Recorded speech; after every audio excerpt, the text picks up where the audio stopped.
leader. I'm not a creature that'll lead you, but I'll leave you petrified. Peace of mind, sweeper. Click it on a brick and you die in the deep. Go find your mind, I'm a mind. Read another mind is finders, keepers. Oh hi, I'm a creeper. So nice to meet you, but time is time to leave and boom, boom, boom. I can't stop singing this bloody tune. It's gonna make my brain go boom, boom, boom. I can't stop singing this bloody tune. I do what I wanna, Riverside mama. You're my suicide mama. I take control and I gotta leave a gaping hole. Gonna take its toll when I'm on a quest to invade into nature's soul. This is like a lemonade and blow. So you better stay indoors or I find your mind when your mind is poor. Do we die in line and go? Darling, no, what you crying for? Did somebody break your diamond sword? I'm the volatile sort with a violent force and a frightened Spartan talking here, Leonidas talk. When it sees me tonight, we dine indoors. Boom, boom, boom. I can't stop singing this bloody tune. It's gonna make my brain go boom, boom, boom. I can't stop singing this bloody tune. It's official and ballistic missile. Gonna get this whistle. I blow through stone like a 6-foot drizzle. So you better shiver when you hear that sizzle. Fuck shizzle.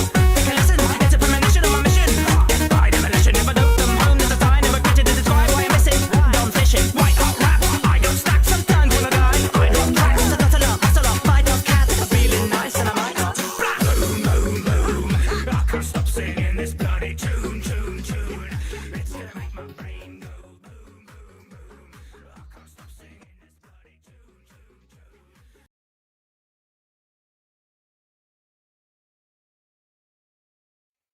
Hello. Welcome and or welcome back. Tonight, if you couldn't tell by the updated thumbnail for this type of stream, there's going to be another one of these coal streams. Pure lignite. Hello.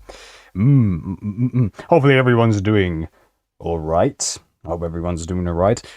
At least I hope you are. I hope you're in a good mood because I'm here to ruin that. We're going to be looking at some pure fucking lignite. Probably, we'll see. But anyways, let's see. Who we got here? I'm saying hello to V2. Amelia? I don't remember. Sorry, no, I don't remember your username. No, I do apologize. Hello, Photos. Hello to Photos, V2, Amelia Havoc. Hello. Toast, Boofy. Hello.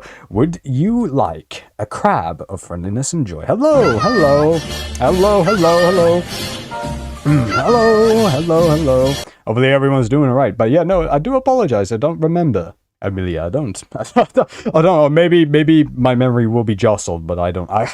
Maybe it's from a while ago. I've done a lot of streams and I'm a dementiated old man. No joy. You want a lobster? Fine, fair enough. Here, have a lobster. But anyways. Why does YouTube give me bedtime notification at 9:30? Nah, bro, go to sleep, You need to go to sleep, bro. It's past your curfew. But before we get into the coal, I even put on my darkest shirt for a coal stream. But yeah, no. Hopefully it won't be too painful. But yeah, no. We're going through some coal. Pretty sure. I'm pretty sure you remember me from a stream like 5 months ago. Probably when I was still gaming, yeah. New Invincible today? Apparently it's the best episode so far. Waiting for Chudder. I see. You guys are gonna watch it tonight? I hear it's got to be, like, decent. I hear, because what? It's wrapping up, isn't it? It's like, Invincible is, like, nearing the end of its show? I can't remember. Can't really remember, but we'll see. I haven't really caught up with Invincible. I think the last time I saw it was when I was watching it with you. Funnily enough. But anyways, before we get into the coal, you're from that stream where you played a pixelated game? I've played quite a lot of pixelated games. If you mean like the full-on like RPG Maker games, it could be like the one where it's like all I see when looking up at the ceiling. It could be Water No Hara and the Great Blue Sea. I don't know. Pixelated games, I don't know. I can't remember a lot of them. It could even be Deltarune. It could even be Deltarune or one of the Fang games. I can't remember. I don't know. It was weird that because I haven't even played that many games. I've just been stuck playing Cult of the Lamb, but it's probably one of those. But anyways, hello, welcome back. It'll need 8 seasons to wrap up. Right now, it's on one of its best arc. It's so fucking peak right now. Really, it's still gonna go for a long time. But before we get into some coal, let's just do some, what would you say? let's just do some catch up. Let's see. Let's start off with some like soft things. Let's start off with some actually nice, decent things. And let's see. What do we got here? Some of it is cold, but some of it isn't that bad. Right. We could start off with some nice things. Let's do some Chap Boy catch up before we do anything. Let's do some Chap Boy catch ups. Is there anything new on the thing? New. Okay. Seeing as Deer, I don't believe Deer is here. We won't look at the channel. Thrag, ain't that one of the characters? The Boys new episode is out today. Yeah, but ain't nobody give a shit about the Boys, bro. Ain't nobody give a shit about the Boys. Another episode about how a gay man rapes. Another one. Probably gonna be shit. The Boys is actual slop. Holy shit, I ain't seen this guy since the OG days. A rare occurrence. A rare occurrence. But let's see. Mr. Machine, I hear you got a new video for me. No new posts, or at least I don't think so. No. Alright, playing Ultimate Custom Night for the first time. Did you set all of the settings to like 50-20 mode? I think the maximum is 50-20 mode for this game. Does it show me your setup? No, it doesn't. Oh, no, it does. Okay. Where you go? What do you got for me? Set it all to 20. Just 1 on 1. You know what? Fair enough. This is just a little test. Alright, we got another. What do you go for? What do you go for? Just reading the stats? Reading the stats, okay. Alright. Just this one character. I don't even remember what it's called. There's so many fucking animatronics here. I don't even remember.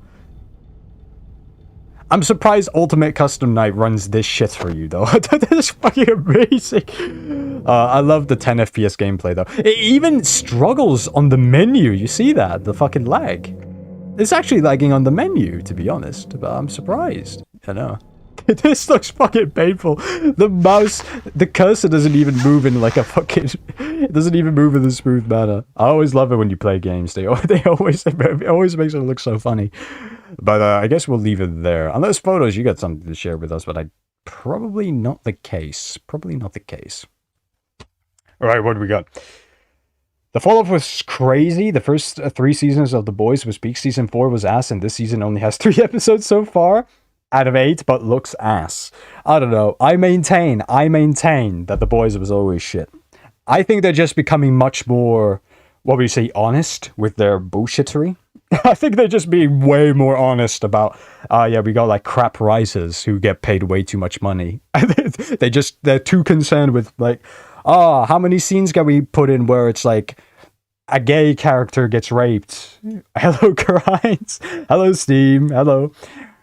To put into perspective, the first season was legit Breaking Bad level. That is very high praise. That's very high praise. That's very high praise. I don't know, bro. I don't know. The premise is always going to be nice, right? Because it's superhero shit. But I don't know. I don't think The Boys, even the first season. I don't even think the first few episodes of the first season is Breaking Bad level. I don't think it.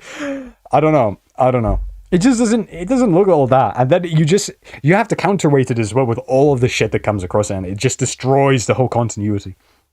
You remember recommending it to my coworker, and he came back next week and already binged all 3 seasons and said, oh my god, it's just the best show I've ever watched. I don't know, man. Maybe that coworker needs a bigger scope. Who knows? Maybe. I don't know. It's just... fucking, I don't know. Maybe I'm just being really mean. Maybe it's my bad. Maybe it's my fault. The Boys was crazy good in the beginning before it was gay goy slop. Never mind. All fiction is fake and gay. But anyways, as I've mentioned before on previous Cole streams, this is going to be the last Cole stream for a while. I need to take a break from Cole streams. We've had like 3 Cole streams basically nearly back to back. So just as a little, as a spoiler, we are going to be returning back to this fucking gold mine that is the CD Cole channel. There's still a couple of videos in here that I am curious about that will probably give a peep. I'm probably not going to watch all of them through. If they're not as funny as I think they are, or they don't say anything of interest, I skip. If they don't say anything, I skip. And then if I happen to do that, I'm probably just going to do some sort of like random, like I'll pick a video, any video, see which one has something funny in it. Who knows what the legacy of this channel is.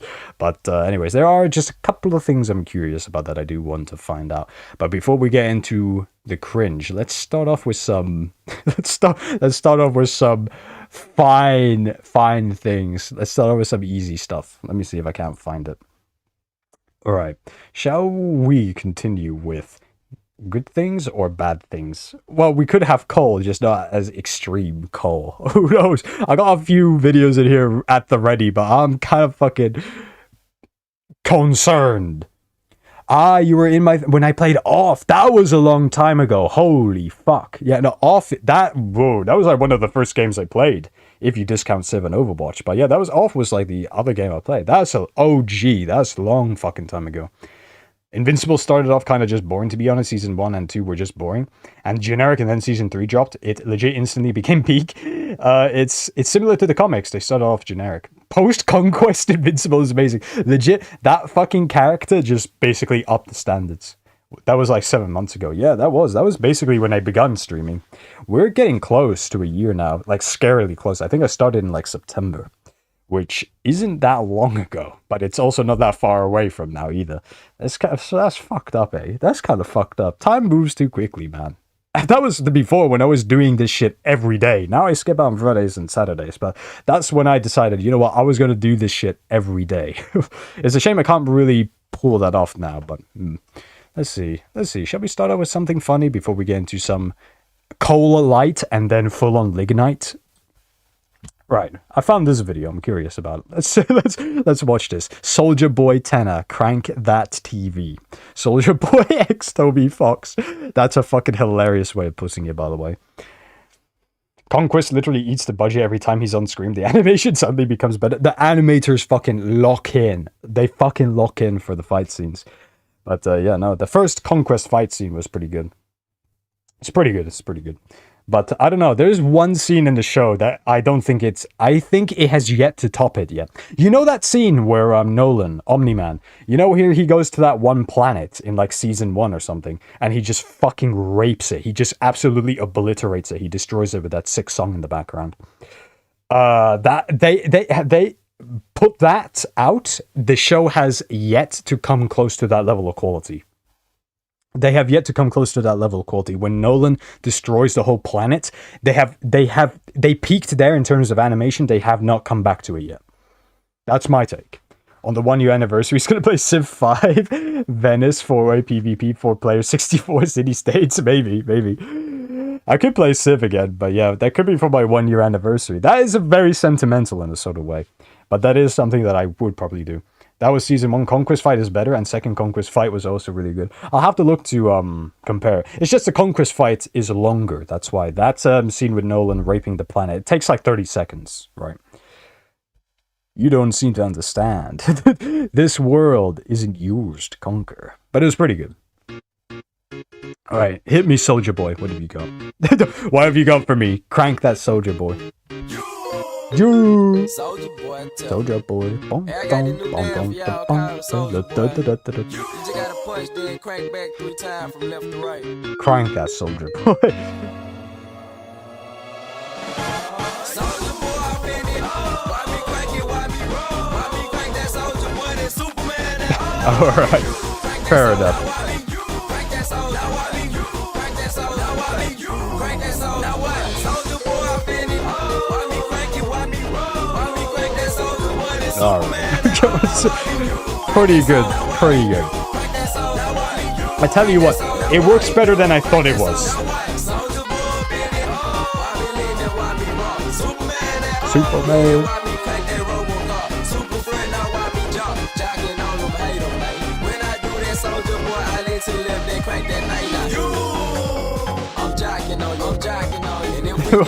I beg your pardon. Alright, we'll stop that, Soldier Boy. Thank you, though. Like, surprisingly decent matchup. Surprisingly decent. It's not as bad as I thought it was going to be. It could have definitely been worse. I was expecting worse. But let's see. We got another one. We got another catch-up video from one of my favorite channels, COALio Kid. I think we all know what this is going to be like. We all know what this is going to be like. Right, season 1 overall did look better, whereas later seasons it either look shit or really good. It's still nowhere near like map level animation though. Season 1 was just more consistent looking, I guess, because all the action was in the final episode. Season 1 is kind of boring until the end. Season 1 is just because it's like Mark is just starting gaining his powers and learning the ropes. And it's all small shit, right? The big reveal is just finding out that Omni-Man is just bad, basically. You're watching Markipliers play Iron Lung. You should play Iron Lung. It's too easy. It's too easy. And it's the problem with Iron Lung is that it's linear. And it's basically like it plays beat for beat. Every playthrough of Iron Lung is the same. So yeah, I could play Iron Lung, but it's like, I already know what happens. I already know what happens. Find lore? Everybody's found all of the lore anyway. Everybody's found all of the lore anyway. Do I even have Iron Lung on Steam? I don't think I do. I could get it, it's dirt cheap, but I don't know. Is it good stream fodder? Probably not. And you beat the game in 30 minutes, too. You beat the game in 30 minutes. I guess I play the game, beat it, COALio Reactios. You're too broke to play it. It's like, I don't know, is it like 50 pennies or something like that? It's dirt cheap a game. Alright, I'm not a monkey, I'm a human. Guys, I am not a monkey. I always feel bad for this man. He's always crying. He's always crying. Always something's terrible happened to him. I want to see this man happy. I want to see this man be happy. It's 10 Steam dollars. It's $10. It's not 10 Steam dollars. Valve does not have its own currency, bro. 10 Steam dollars. Steam happy, Steam dollars. You have exactly one Steam dollar. 10 Steam dollars. Trust me, Boofy. They have made their own currency. Gabe Newell will make his own currency, and there will be a like Valve country. It's gonna be called Steamtopia, where you can have Steam dollars and you can buy games. My face when Valve owns the US economy. I shall invest in the Steam dollar. Unironically, would probably be a good idea if they ever release anything. Steam stocks go up, but then again, that would kind of be counterproductive to their philosophy. A monkey. I am human. I am human. I don't even know what to do at this point. I don't even know. I don't even know what to do at this point. I like how he's doing the Trisha Paytas thing of like crying on the floor. Oh, brings me back. It really brings me back. There was this girl I was chatting with online, right? Yep. Because I put my Luffy picture, my profile picture that you see right here. Yep, I put right it there. on my profile picture on Facebook. We're chatting, and then we're like, okay, let's see each other. Where can we meet? Where can we meet? And then she sent me a location, and then I went there, and then I went to meet her. That, hey, look at me, I'm the Tekio kid you've been chatting with. This girl carried her shoes and ran away, shouting, help me, help me, look at the monkey, help me. He just starts beating you with like a sandal. This story is amazing. This is better than The Boys. This story that he's telling here, clearly fictitious, but it's better than this is better than The Boys. This story that he's telling here is better than anything that you can put out on The Boys. Look at the monkey, she's calling me a monkey. This is not even funny anymore. This is not funny. Me, a monkey. This is even better. This is even better. I went to a zoo. Like, not like a zoo, like an animal pet store. I went to an animal pet store to get a new dog. Since the last one, my dog got my cat pregnant, And then I What went the to fuck zoo is he to get talking a new about, bro? dog. To get just a new dog. And then I stood like at the side of like the gate or something, like inside within the area. And then this little girl just looked at me and be like, Daddy, Daddy, Daddy, I want this monkey, Daddy, I want this monkey, please, Jesus give it for Christ. me. He's calling me a monkey. Look at what I wear. I want this. And then I covered my face. And then she looked at me. This little girl looked at me and said she wants to buy me. That I'm a monkey. Look at. Guys, I don't even know what to do at this point. I don't know who I'm offended. If I offended you in any way. He's already gone to the bargaining stage. He's already gone to the bargaining stage. He's already gone through anger. He's gone through depression. He's already gone to bargaining. It's good. It's great. Oh, that's fucking amazing. Oh, I love it when I love it whenever he makes a video. It's so good. It's so good. Oh, let me catch up with some messages. I just watched the Omni-Man destroying planet scene. It looks pretty good due to the lighting and shading, but to be honest, it's quite short. There's some frames of him just flying his CG. Yeah. True. There is one where he is standing like perfectly still too. Still cool. It is still cool. Omni-Man with a beard just looks tough. True. What are we watching, Piano Man? Hello. Have a crab from the innocent joy. Hello. But yes, we were watching a man crying. Like watching the video and realizing now how much Mark has changed. He's like a completely different person. He got edgier, got angrier. I didn't even realize the character development. He acts so naive in the earlier seasons. That's character growth. Co-stream, and he's showing a very black man. What did Judge Israel Classy mean by this? We don't think about it. We don't think about it. Takeoki needs to make a video where it's like, somebody call me a I do not look like a piece of coal. I do not look like a piece of coal. I am not that black.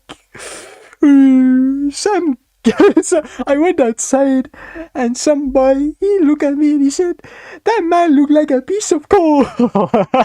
He needs to make a video that's like that. It would be amazing.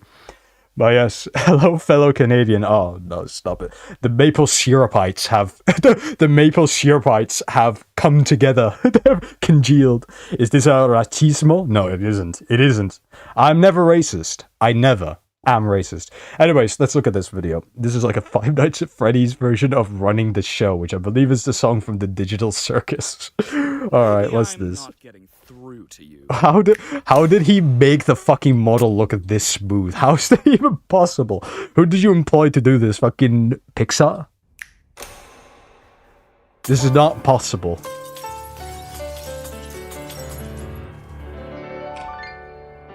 It's news to me that it's news to you.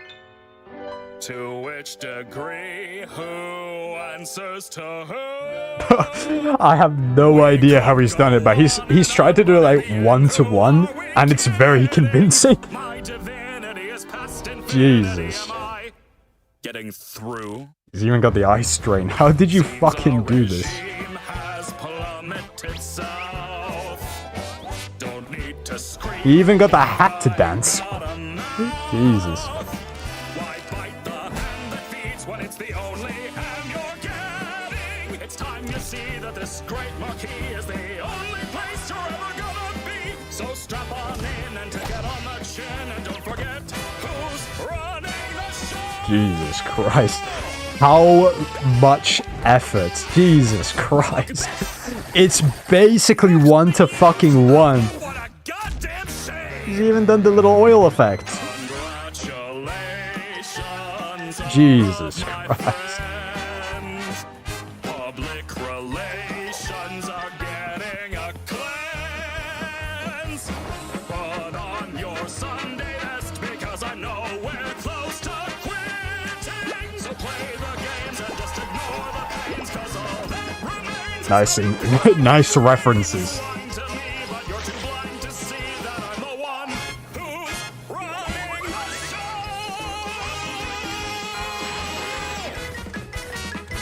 How? How did you do this? Like,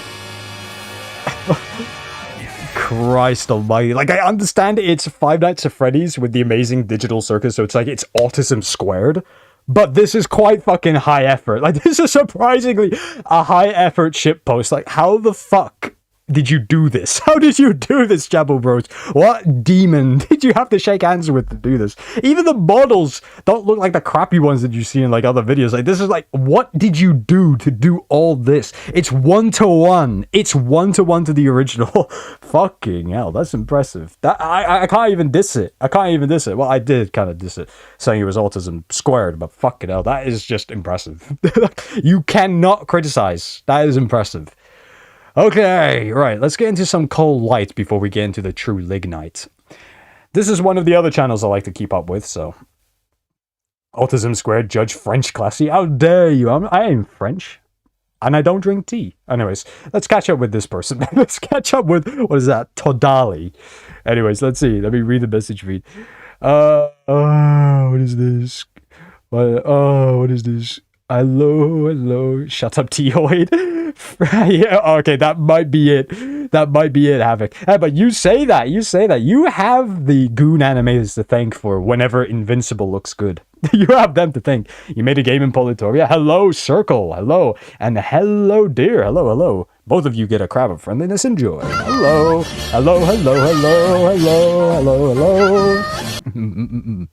Isn't that where you gamble money on Donald Trump praying to Allah? What does that even mean? Polytopia Civ clone? Polytoria is some Roblox Goy Stop clone? I think so, yes. Yes, you do. You're a Teoid. T. Headcanon me is French. Oh.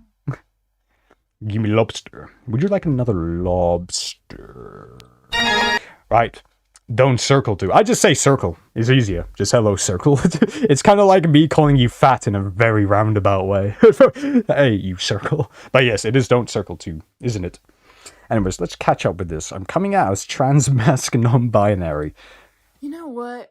I have always been somebody who advocated for people's identities on the internet. I've made so many videos telling people that their identities are valid and that they should just be themselves, when in reality, I feel like I've been sheltering my actual self. And maybe that's just been projection this entire time. I don't understand what she's saying. Does anyone understand? I don't care. I'm gonna say this out loud for the first time. Very loud. I am trans-mask non-binary.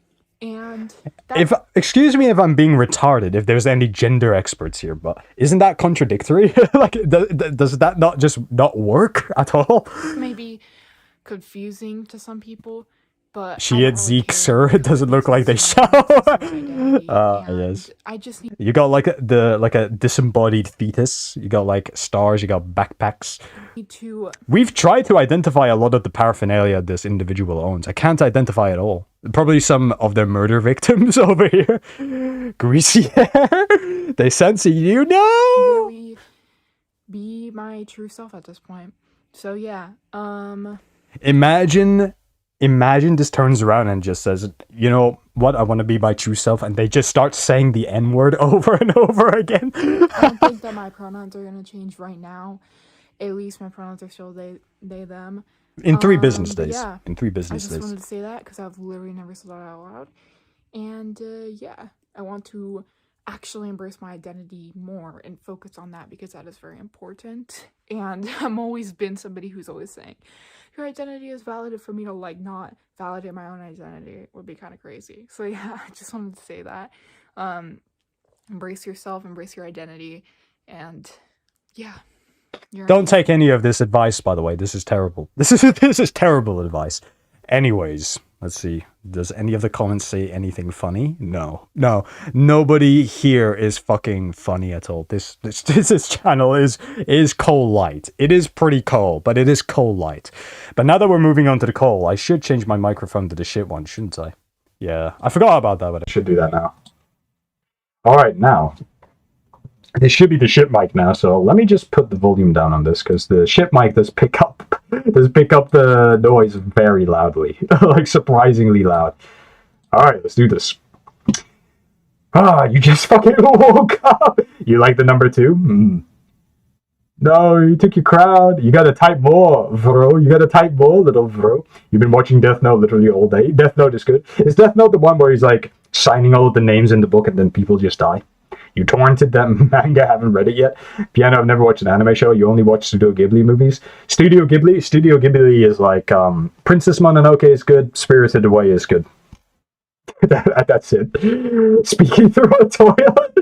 Hell yeah, bro. I mean, it's for a coal stream, didn't you see the thumbnail? Pure fucking coal. But let's move on. We got one more little cringe video to watch before we get into the CD Coal channel.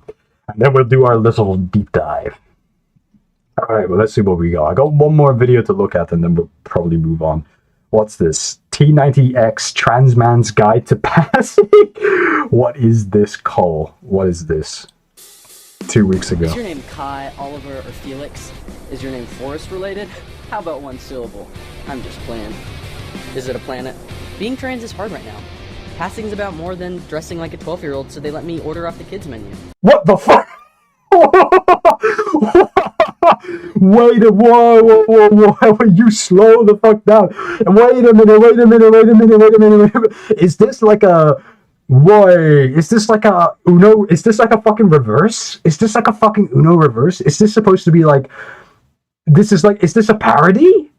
Is this a fucking parody vid? Is this supposed to be like, oh, we'll pretend to be like we'll pretend to be woke, but then they're like what is this?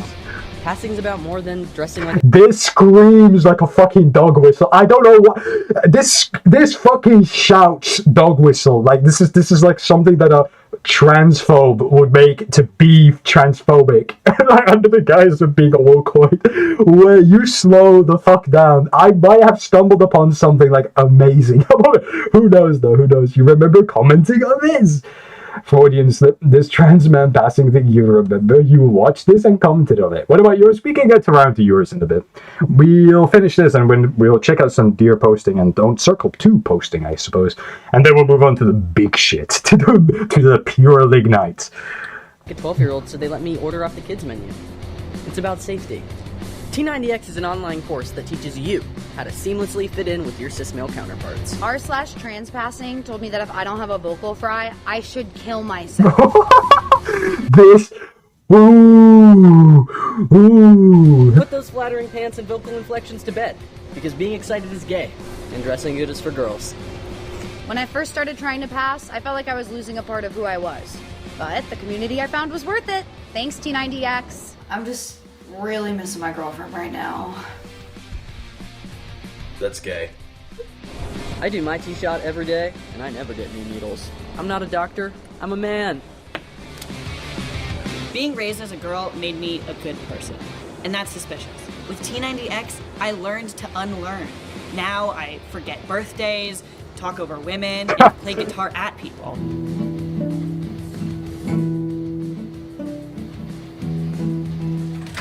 He doesn't talk to me about his feelings. I do his laundry now.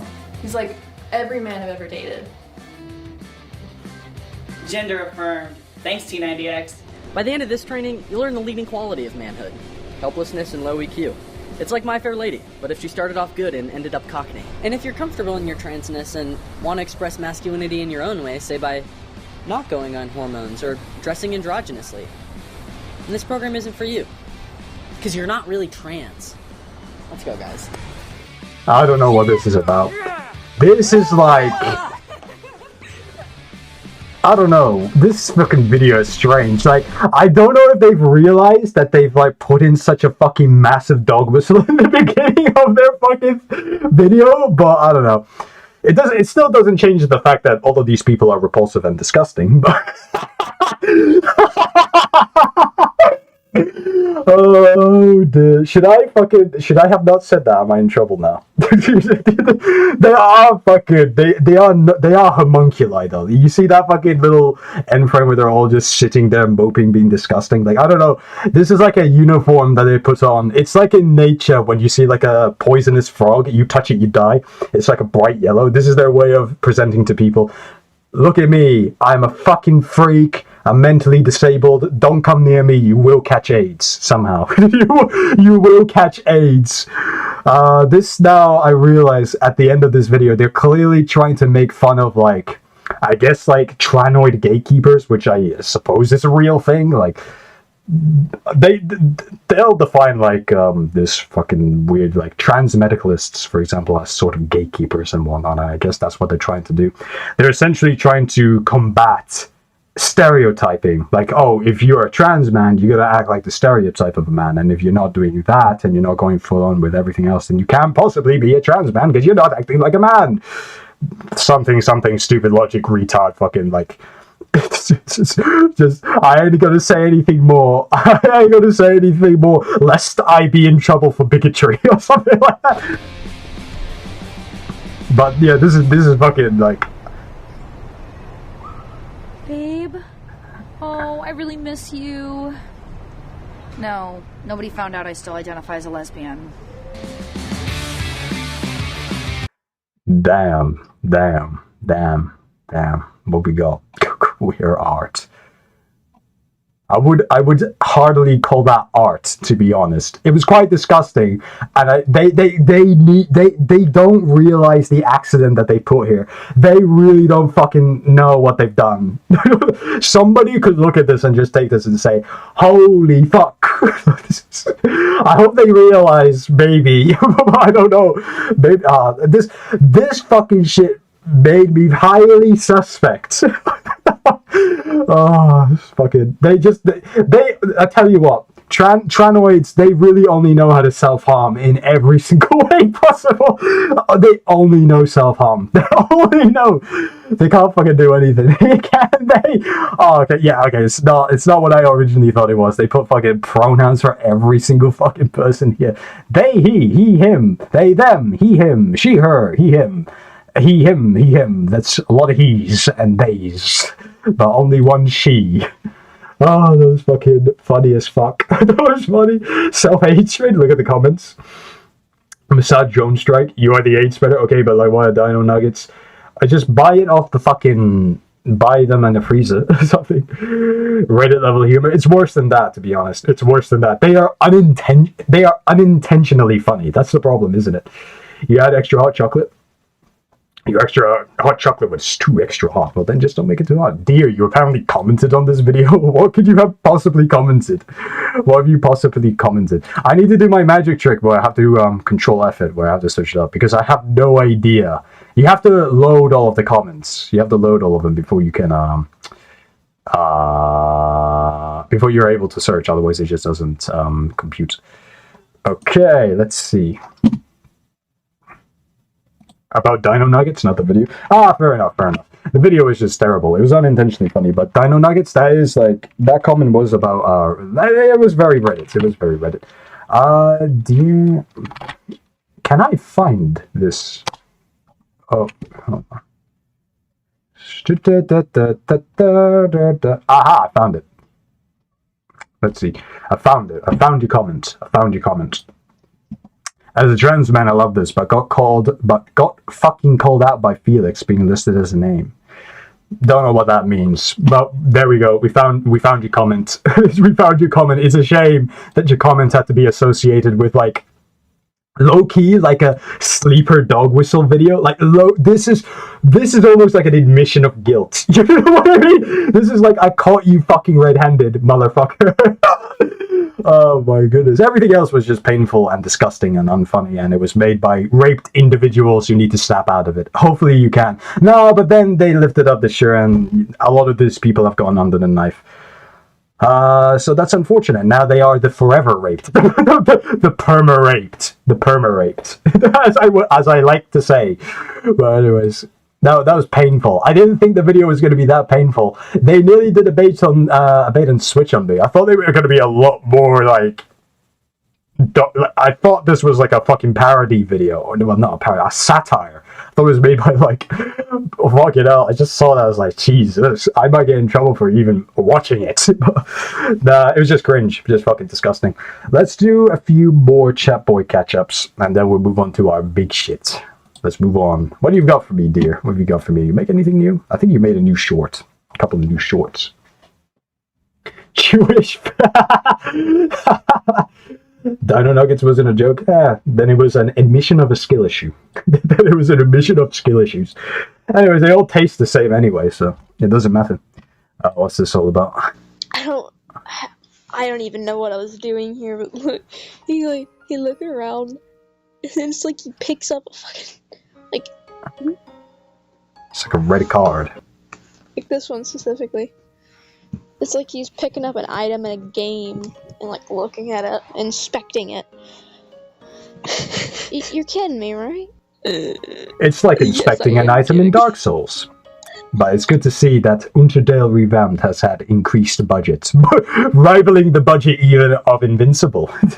Who knows? I got this really, really good suggestion by like photos. Checks a note once. Checks it twice. Okay, he checks it 3 times. He checks it a 4th time. and then he checks a 5th time. I tell you what, I would have laughed so hard if you actually miscounted how many times. if you lost count, like you counted up to 3 and then you just start struggling. 3. What's the next number? What's the next one?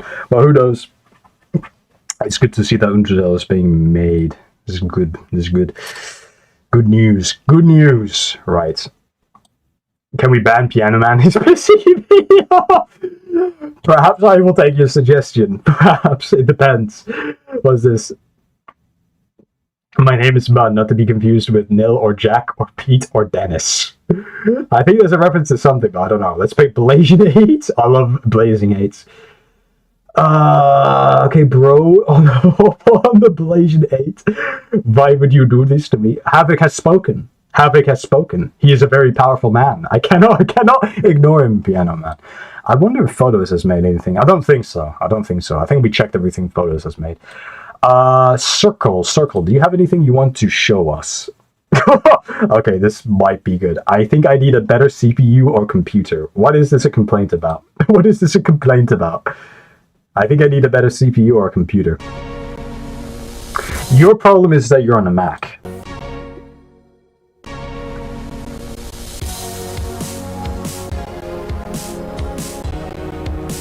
Very slow. Oh no, I understand it's lagging. That's kind of fucked. I understand. Yeah. Oh yeah, that's that's painful. That's painful. I actually kind of feel your pain. I kind of feel your pain, don't Circle. I remember when I had a computer that was so shit it couldn't even run CS:GO on like low settings, and every single time I tried to play the game, it would like it would disconnect me from the match. Those were the days, though. Those were the days. Oh, what you rename? What you could just type it. I can't be bothered to find it. What did you do? What did you name it? Untertale Revamped Part 1. I fell down and I can't get up. Old school meme. The microwave. Yeah, exactly. You remember. Bro, I had a fucking problem. Okay, let's pull this up so you've got something to look at. But, bro, I remember my computer with its internet connection was so shit that every single time, like, my microwave went off, it disrupted the connection and it kicked me out of the game. It was so good. It was like, I don't know if it's just because it was so slow or it's because it was running off of, like, Internet Protocol 4. Or something like it was running on like an older protocol. It wasn't nowhere near modern. Just every time the microwave went on, I could hear it, and I just knew I had about 5 seconds before I got disconnected from the match. Those were the days, bro. It was so good. I'm glad now that this computer's got like proper antenna. And it's got like good connection and it can download things. Like, bro, it can now easily download things at above 300 megabits per second. Like, easily. My old computer, I'd be lucky if it hit 5. It took me like hours to download like even like medium-sized updates. Like, 2 gigabytes took me like fucking 2 hours. It's unbelievable. If I downloaded like a big game, if I were to like, benchmark this computer could download the entirety of Overwatch in like probably like under an hour. I'm confident in saying it could probably download the whole of Overwatch in under an hour. You do that on my old computer, like I'll see you fucking tomorrow. But I'm just glad I updated because that shit was. I think that computer was like way past its prime even when I first got it. Like, fuck me. That computer wasn't even supposed to handle Windows 10. I maintained that. I made my first few videos on that computer. It's got memories attached to it, but it was so shit. Imagine streaming with that. I remember streaming my Helltaker streams on that thing. I think I was stuck streaming at like 144p. You can download Overwatch 2 in 20 minutes. If that's the case, I could probably do similar. Maybe a little slower. I don't know. I think I've just got worse internet than you. But like 5 Mbps on Ethernet, yeah, 5 Mbps versus like 300 something. It's negligible at that point. I think that computer was way past its prime. This is DMI, bro. Piano. This is on purpose, Piano Man. I do this on purpose. I could put the good one on now, but you're in the fucking cold stream, motherfucker. Lignite. We only mine lignite here now. Sometimes you have to remember that Untertale is supposed to be a show instead of a YTP. You had it worse. You had to think about it. 30 Mbps. That's still faster than my computer. It's still faster. Oh, yeah. No, but the microphone is shit on this webcam, but the webcam is actually pretty decent. It's the fucking Logitech C930 or something like that. C920 or C930, it's one of those models. Oh, okay, let's do our continued little deep dive on the CD called YouTube channel. I can't even remember the fucking video I watched. The Steven Universe video. I can't even remember what was said in it. Like, if there anything, did I even glean anything good from this video? I can't even remember. Did I glean any useful information from this video? Apart from Steven Universe's garbage, and I was explained to as to why. In like a semi-conscious state. Like, I can't remember. The only thing I remember is where is it? That one fucking screenshot of like the Tumblr art. Can I find it? I really want to find it. That shit made me fucking laugh so hard. It's so beautiful, bro. Where is it? I can't find it. Did I just see it? Yeah. This is single-handedly the best part of the video. This is the best part of the video. This is the most useful thing that I gleaned from the video. This was clearly a joke, and then this entire video is a masterclass in comedic writing. This entire video is a masterclass in comedic writing. That's really about it. That's all I gleaned from this video. That's the only useful thing. I can't look at it. Stop put it in front of me, bro. I'm going to laugh again, and I'm going to be stuck like dying. Oh, but yeah, no. You know what? For a 2-hour video that was made whilst having like a psychotic meltdown, like close to 10 years ago, it wasn't that bad. It wasn't that bad. I rep this video. It's pretty good. Oh my god. I can't wait for the storm currently creating the calm. It wasn't, are you dumb? My thing about had no GPU and an Intel 3rd gen CPU. Yeah. In specs it was better. Mine was better, yeah. And it had a discrete GPU. Well, discrete GPU, it was a GT730. It doesn't even count. Do you remember when I didn't have a router? I used that dog shit internet that had a ping higher than the latency from New York to the moon? Yeah. It was like 9999 or something like that. You could time travel, it was stupid. I remember like we found out on like a TF2 server, it said like 9999 ping. Brace your asses for pure genuine annihilation by episode 3 or so, even though you're still working on episode 2. This is hype. You're building hype, is what you're doing. But yeah, no, we watched that video. It was such a good video. We saw this one. This was just a boring video. Like, it was just like boring, yeah, we say whatever you want video. Couldn't add much commentary because I don't know what the fuck they were talking about. But let's see what the CD call channel has been cooking. Before we get to the rant of the videos that I want to watch, should we just do a random one? Should we just can I randomize this? How would I do this? Should I just close my eyes and go like up and down or something? Like,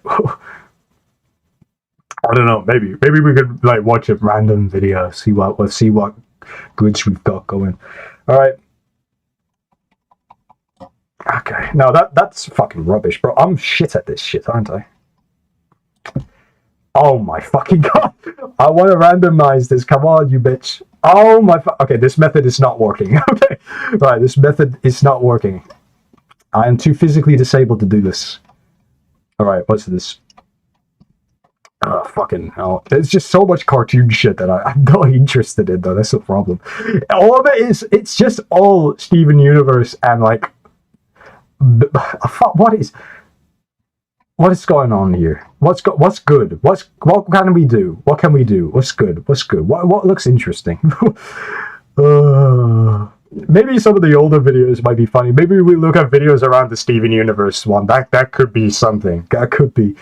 If we get too modern, maybe CD Cole gets too level-minded and it doesn't become as funny anymore. Who knows? Oh, fucking hell. We need to find some more gold. I don't know. I see Sheldon. This might be terrible to watch. Blaming crew. That might be pretty good. Oh, that's good. Yeah, some games can even render on your ping. Oh no number. On Quake Live, you could kill myself by walking forward and shooting myself in the past. Episode 2 is gonna be like silly shit, whatever. The circle guy hasn't said shit in the last 20 minutes. We made him sad probably by making fun of his computer. Or maybe he's just not here anymore. Let's see. Should we look at Blame and Groom? Should we look at Blame and Groom? Should we look at the updated Blame and Groom? What's this? Oh my. Oh, I thought that said something else. Holy shit, you scared me. I thought that said something else.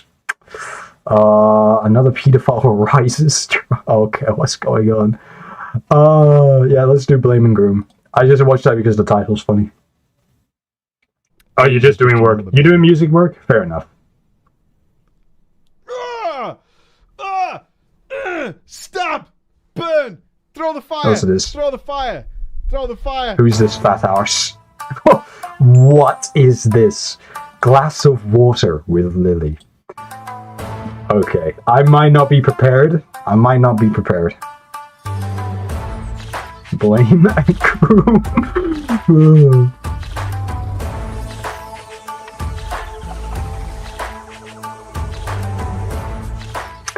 This intro is needlessly long. Holy.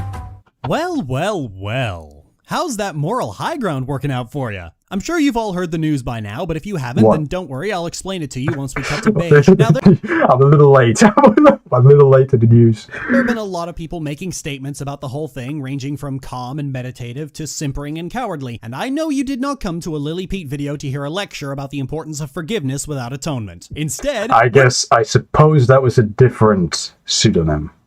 We're gonna beat up a sexual predator and his enablers. Roll the fucking tape. This is Zachary Kays, an MLP-centric YouTuber who goes by the moniker... This... What the fuck is this? What is this, bro? This is Jeffrey Epstein. What is this, bro? What the fuck is this picture? I don't know. Fuck me, bro. I probably shouldn't be watching this video because I will not understand any bit of it. But it's like, what is this? Oh, fuck me. There's too many things in this picture that it just makes me... you don't even have to say anything. Just purely off looks alone, I hate this individual. I hate this individual. Judge, you got a pilot cleanser? Thank you. Evil Gypsy tuber. Jeff, I can't say the G word for remote. You can say gypsy. Well, you probably can't type it, but I think saying it is okay. Some people say it's a slur, but whatever. Sorry, why you got the cartoon villager font? My grandmother is accusing me of throwing a peppermint on her. Why would you do that?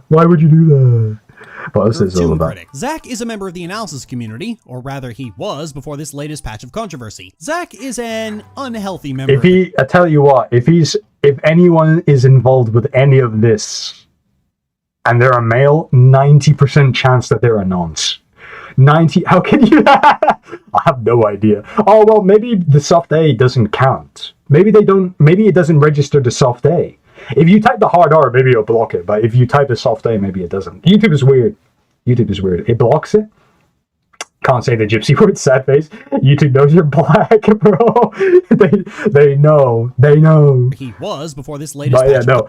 This is just a general rule of thumb. You're a male. You're a man. You're a big, obese, greasy man, and you're involved with like this type of shit. You're 95% chance you are like a Jimmy Savile type person. Controversy. That's not up for debate. That's me being generous. An unhealthy member of the community. Aside from the fact that most of the content he puts out is some of the worst among brony analysts, and that's What's the Peach Boys bomb? What's that? Does YouTube ask for your race when you make an account? No. No. Peach Boy bomb Iran. I have no idea what you're talking about. I don't care. Because I know some people in chat can't say the N-word. It just automates. It's strange. Some people can, some people can't. It's just... I don't know, maybe YouTube is racist. That's the rec. Oh! I'll need to remember that, thank you. I thought you were just going mental. I thought you were just having a breakdown. Oh my god, Judge, there's a ball here! I don't know. When it comes to interacting with viewers, he is one of the most narcissistic, abusive, creepy motherfuckers in the community. Zach's history of manipulating and using people for his own gain has been well documented by former members of his Skype group. Did he rape? the domain. And Did he rate? yes, terrible names are practically a staple of his brand. And his habit for Did he rate? dogpiling is something I've documented on this very channel before. Despite Zach having the clear and obvious signs of a bully, he has rarely, if ever, The clear and obvious signs of a rapist. Who knows? Who knows? What's the juice? What's the any juice? kind of punishment for his actions, until about last week when it was revealed that he had been grooming a teenager for cybersex for over a year. Okay, yes. Okay, basically, I did call it. Now, granted, we are going off of the word of fucking CD Call, otherwise known as Lily Orchard, so who fucking knows if this is even accurate to say in the first place. But who knows? I didn't know this. This is basically like an old school, like, drama vid. Okay, I did not know this. No hello crab today. You shall get a hello crab. Hello. Welcome _ holiday. Welcome. Hello. You listen to nothing but wood. If you keep doing that, you'll have a Will Forrest. Chi. Where's my crown? This V1 is rank 1. You just got fucking mugged. This ranking system is stupid. I don't even know how it ranks it. Like, sometimes you just type a message and it'll just give it to you for no reason. News of this broke out on Horse News on January 24th, and then a day later was confirmed by sources that you can actually trust. Zach did not deny any of this. He openly confessed to all of it in a Skype call with Josh, British Ninja, Oh, this is ancient grooming. Holy ancient grooming. Bro, not even Discord, Skype. It's screaming on Skype. Holy, this guy still grooms the old-fashioned way. Holy shit. This is amazing. This video is such a good time capsule. Why? Irish John, Aeon of Dreams, and Solar Flare. His friends dragged him in upon hearing about the allegations and seeing all the evidence, which amounted to almost 500... Bro, holy. Some things stay the same, some things change, some things stay the same, bro. The internet is never gonna change. The internet is never gonna fucking change. And you know what? I think I squeezed all the juice I can from this video. I'm not really here for the commentary, to be honest. I just saw that because it said groom in the title. That was fucking amazing. Holy. Skype, you're hungry? Isn't the ranking based on who types the most? It should be. Real OGs, this is only 8 years ago, in 2018. Don't you feel old yet? This was in 2018. What, did they make another Avatar? Boy, did you know? Do you know? Do you realize? Do you realize something? Didn't the Avatar movie leak? I keep realizing this. The Avatar movie leaked. The whole thing, like the new one, the animated one, not this fucking live action piece of shit. This live action shit. There was a live action Last Airbender movie that was made a long fucking time ago. It was like dog shit, bro. Dog. Do you realize Discord existed since 2015? We've been using it since 2017. Yeah, it completely leaked. Like the whole film was put on Twitter. So it's like, there's another Avatar live action on Netflix? Another one? I don't know. It probably looks like the One Piece one, so terrible, probably. I'm curious about this. This video is massive, but I wonder what it's about. Like, which one specifically? Well, I suppose this is me reaping what I sow. Almost a decade ago, I released my first big video about the Legend of Korra, which I never suspected would get Oh yes, Havoc, you love that video, don't you? Particularly big. I just made it because the style I was aping seemed like it would be fun, and I'm embarrassed about it now. And I largely avoided the controversy of its beefier little sister, because Legend of Korra never had the same psychotic, cultish, violent, and evil fan base that the other one did. Anyway, over the last few weeks, that video suddenly saw a surge in viewership, and I was inundated with requests to talk about the live-action Avatar. And then I was this is the one you were talking about. This is the Netflix live-action one, I assume. The shield generator. Then we get the classic intro in 3D animation for some reason. This intro is way more in-depth as to the lore of the Avatar cycle and Sozin's genocide of the Airbenders, something that was used as a dramatic revelation in the series, but here is just an exposition dump. Tells you a lot about where this series is going. Hope you're ready to fill in some wikis, kids! Then we see Aang giving Gyatso an aneurysm and foreshadowing the fact that Gyatso's about... Bro, no. I thought, okay, maybe I shouldn't say anything, right? We only just saw like the little animated intro thing. Then we see Aang giving Gyatso no, you can just look at these two frames. This is shit. This has to be shit. No shot. This is gonna be like, oh, this is like surprising adaptation, and it's actually kind of decent. Wow. And foreshadowing the fact that Gyatso's about to die. I quite like this moment, actually. It's a nice, heartfelt scene that does... I don't know. Okay, we get into the ice part. Does this look good?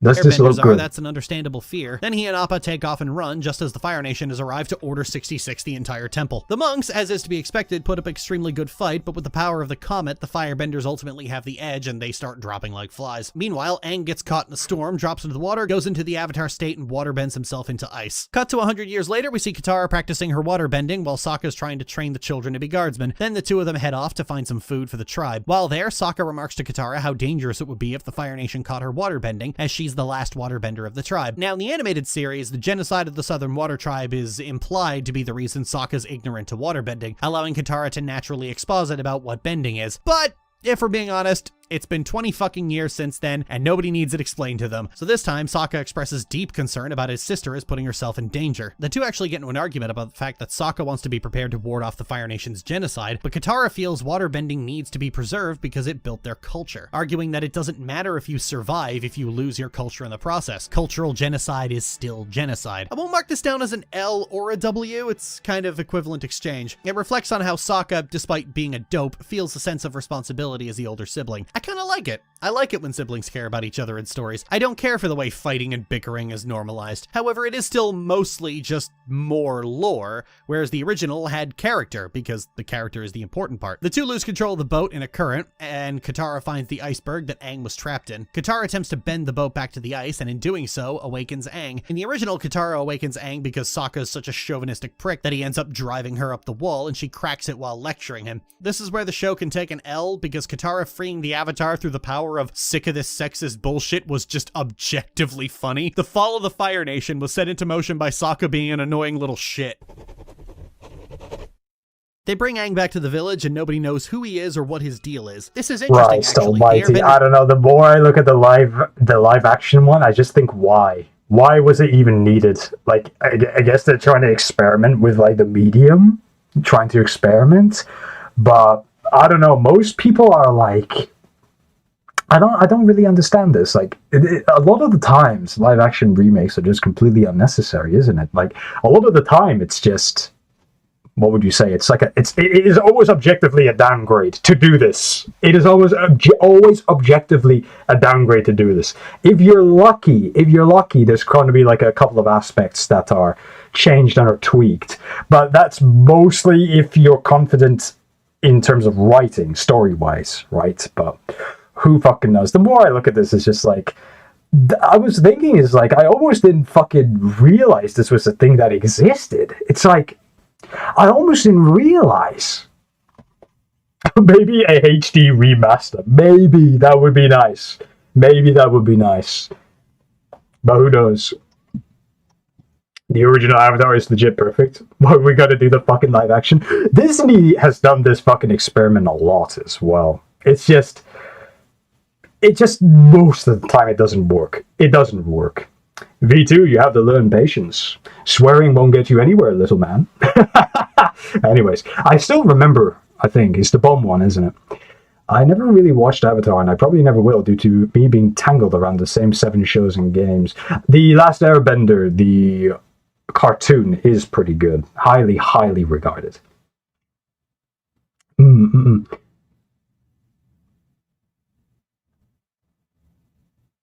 Seems like it's only when you stream games they lag. I need to set OBS to low latency and anything. I have, I'm pretty sure. Those are the settings. Yes, I can even check them right now, actually.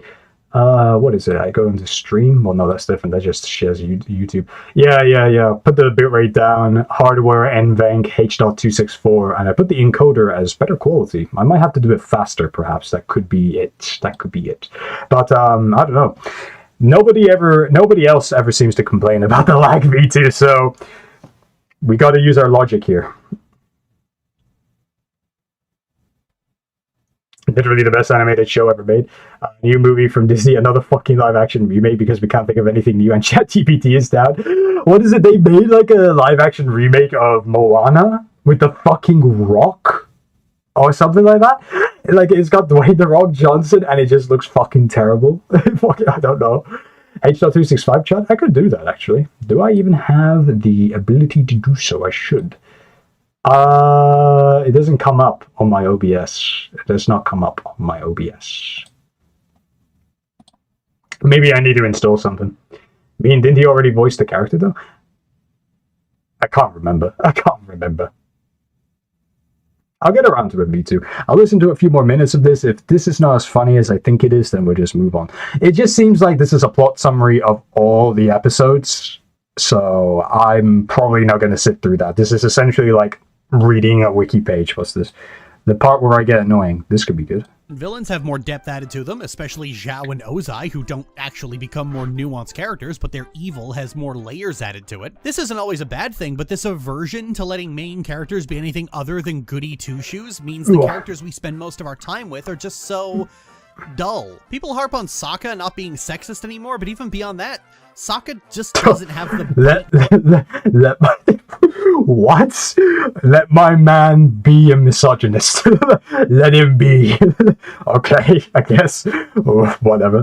He used to have. This isn't really a remake problem. This is happening all over media and literature as the AO3ification of storytelling continues to erode people's idea of what makes good stories. Avatar as a franchise is probably the worst victim of the way fandom absolutely rots animation. Fandom is to good characters and storytelling what consanguineous marriage is to the gene pool. It was dead on arrival as a franchise because it had a cohesive story and end. But the problem was it ended with saving the world from an existential threat. The firebenders under Sozin's comet were going to completely torch the Earth Kingdom and make it uninhabitable. And that was where any attempt to franchise it died, because where the fuck do you go after threatening to destroy the world? Any passing 6-year-old could have told Nickelodeon at any point in time that you can't threaten the world twice and get the same impact. But ironically, you don't even have to. Avatar as a franchise is in a unique position because its lore is set up around a constantly reincarnating main character, so you don't have to keep finding excuses to drag characters around long after their character arc is over and done with. You could just pick a different point in the cycle and say,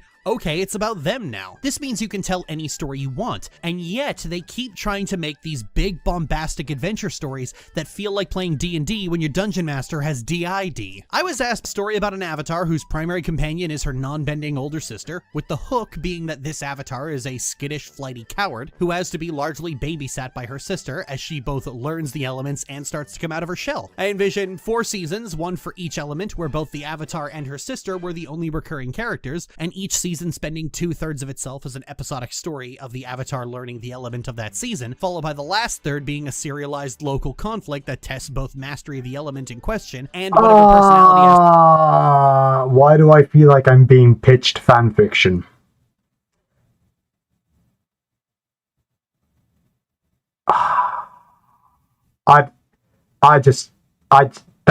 Oh my, I don't even know what to say. I'm just fucking like, I just saw, hey, I've got an idea, and then my fucking heart sank. My fucking heart sank. Jesus, I got an idea. Let me show you an example. And it's a fan fiction I've been cooking up anyway. Would you like to see it? Hey, it's not that bad. You should read it. It feels like I'm being, like, what would you say? I'm being sold a fanfic. Oh my, but I just, fuck, okay. Fuck. Alright, okay, so there was a little bit of a payoff to that video, but okay. Right, that was fucking strange. Okay. Oh boy. Fandom is bad. Fandom destroys characters. Here, let me demonstrate. Fandom is bad. Let me demonstrate. That's what it feels like to me. He starts with being sexist, then he meets the warrior girls and goes out with Suki and realizes he was wrong. Maybe I shouldn't be. Like playing DID when your dungeon master has DID. That was pretty good. That was a pretty good line, I will say. Then the orchard writing goy sloth and boy garbage where nothing ever happens. Exactly. It's all fanfiction. I know who this fucking guy is just from listening to what she's saying. It's fucking... shall we have a rec? Shall we do a rec? Yeah, let's take a small break before we get into the nitty gritty. Because we were just looking at just like random bullshit, right? Let's see. The Beach Boys, Bomb Iran. Is this it? Bomb Iran, the Beach Boys, 1980s? Is this what we're looking for? We could look at the one with all the Trumps. Let's look at the one with all the Trumps. Bomb Iran. Bomb, bomb, bomb, bomb. Oh, bomb Iran. All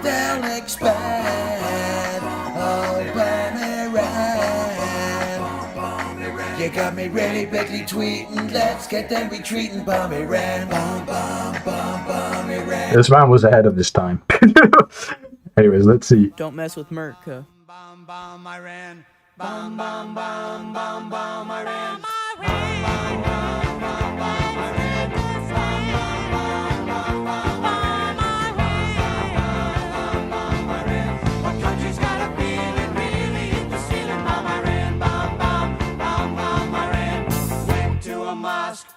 Throw some rocks, tell the Ayatollah gonna put you in a box. Bomb, I ran, bomb, bomb, bomb, bomb, bomb, I ran. The country's got a feeling, really hit the ceiling. Bomb, I ran, bomb, bomb, bomb, bomb, I ran. Old Uncle Sam's getting pretty hot. Time to turn Iran into a parking lot. Bomb, I ran, bomb, bomb, bomb, bomb, I ran.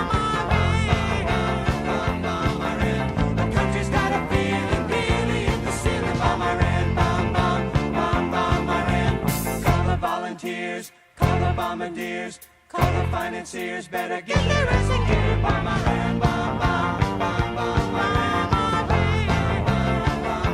ran. True American patriots. Good.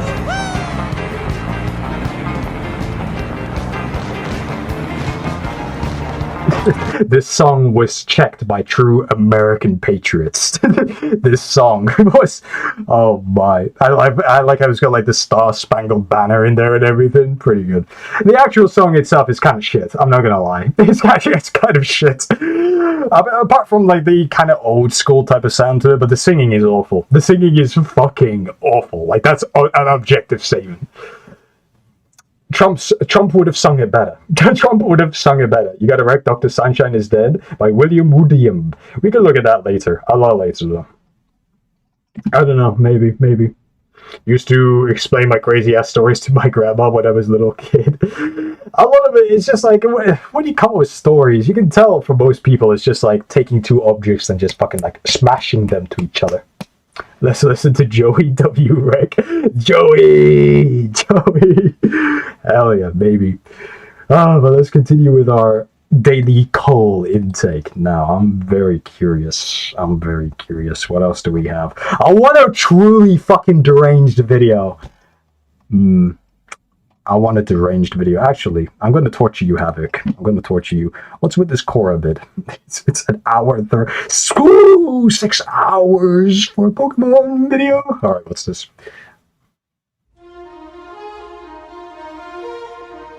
All right, positives. We don't care about the positives. I want the negatives. I want pure hatred.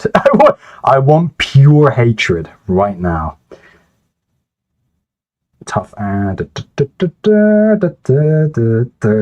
guess we just skip it. You know what? Fine. Let's get through some of the positives. You know what? You know what? I'm being a little bit mean. Let's look at some of the positives.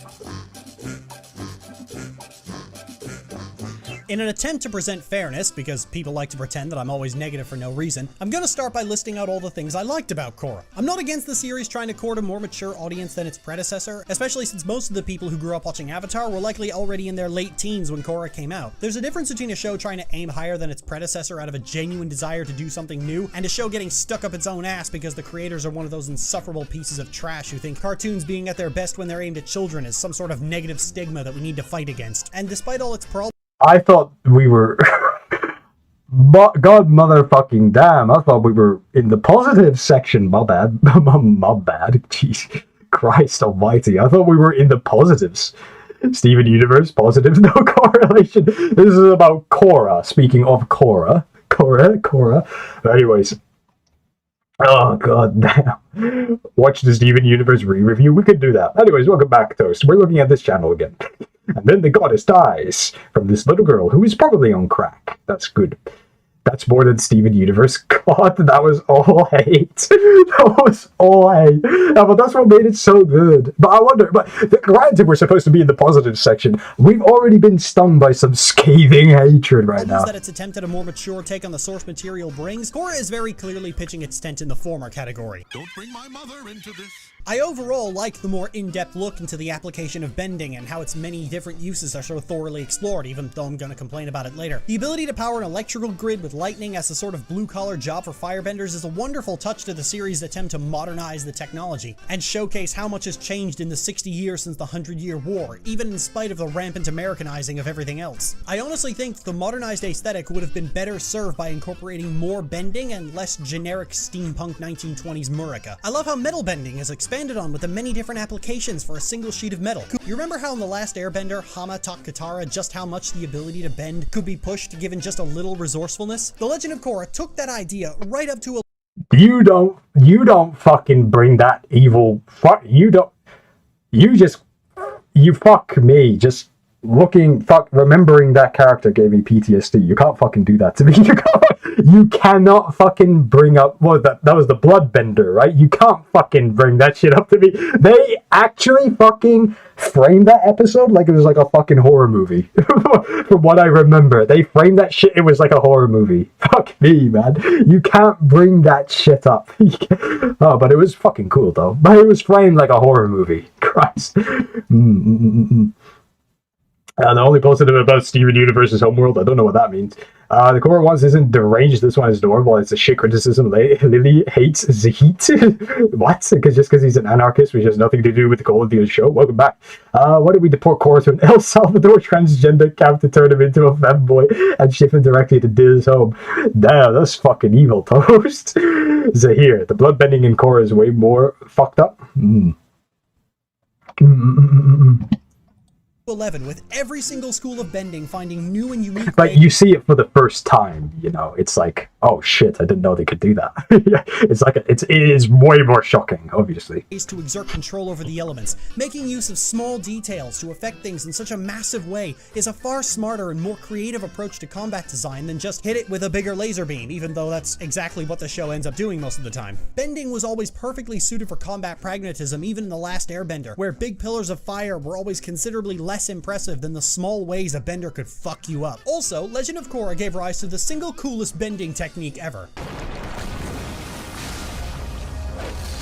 Holy shit! Are you seeing this? That's fucking lava! Everyone was obsessed about, oh, Zaire suffocated the Earth Queen. Fuck that! This guy's bending fucking lava! I like this line. I think I've already been kind of spoiled, haven't I?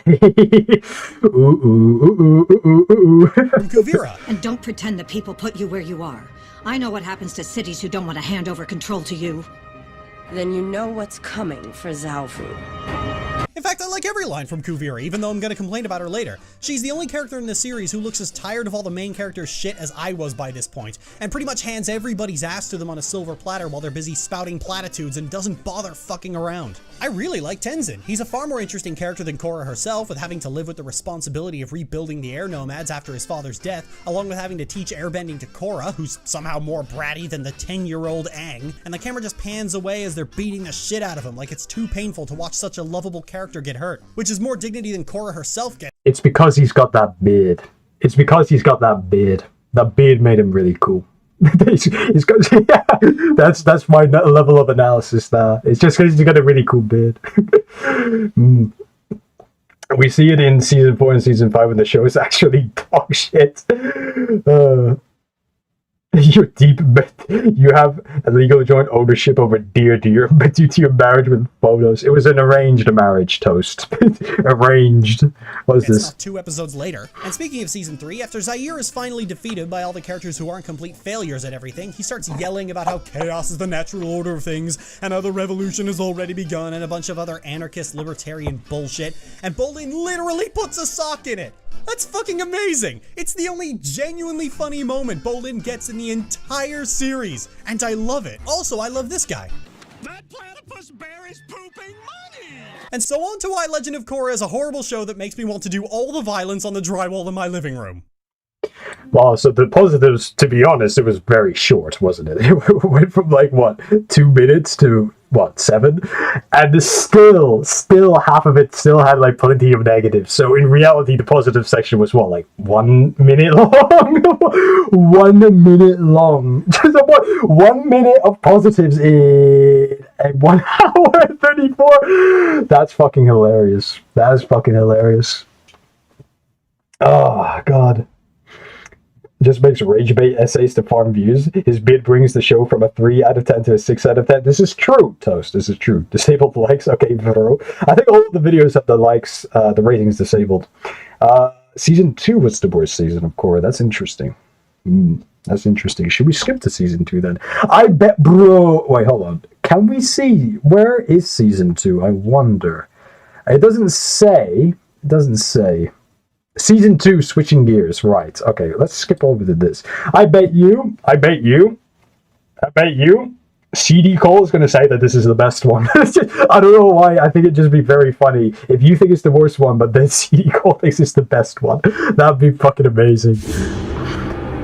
Alright. The only season that the majority of Korra's fanbase is extremely critical of, which is to be expected. Most fanbases are generally uncritical of material if said material remains consistent with itself. It's only when you place a good story and a terrible story right next to each other that they start to realize the difference. So long as the material isn't constantly shifting between two different versions of itself, most casual viewers will just accept that everything was intentional and not bother expending the energy to really analyze and digest what they've actually seen. The season opens with the chieftain of the Northern Water Tribe offering to teach Korra about the spirits, remarking on the fact that she's been sheltered from the Avatar journey throughout her entire life. From there, Unalaq starts talking about the unification of the Water Tribes and a civil war breaks out between the North and the South, and Korra learns that her father was banished from the North for burning down a spirit forest and angering the spirits. Korra tries desperately to remain neutral until her father is imprisoned for inciting rebellion, and she learns that Unalaq plotted all of this, including her father being banished years ago, and the spiritual unrest going on in the Water Tribes was his fault the entire time. Korra ceases to be neutral and retreats to Republic City to find help, which connects to multiple different storylines. After the new president of Republic City refuses to send the United Forces, Asami agrees to sell weapons and mecha tanks to the south to save her company. But she's sabotaged by Varric, who wants to push Future Industries into a position to have to sell to him because he wants their assets to profit off the Civil War. Varric also starts pushing propaganda films to push Republic City into supporting open war starring Bolin and inciting terror attacks on Republic City to blame the North.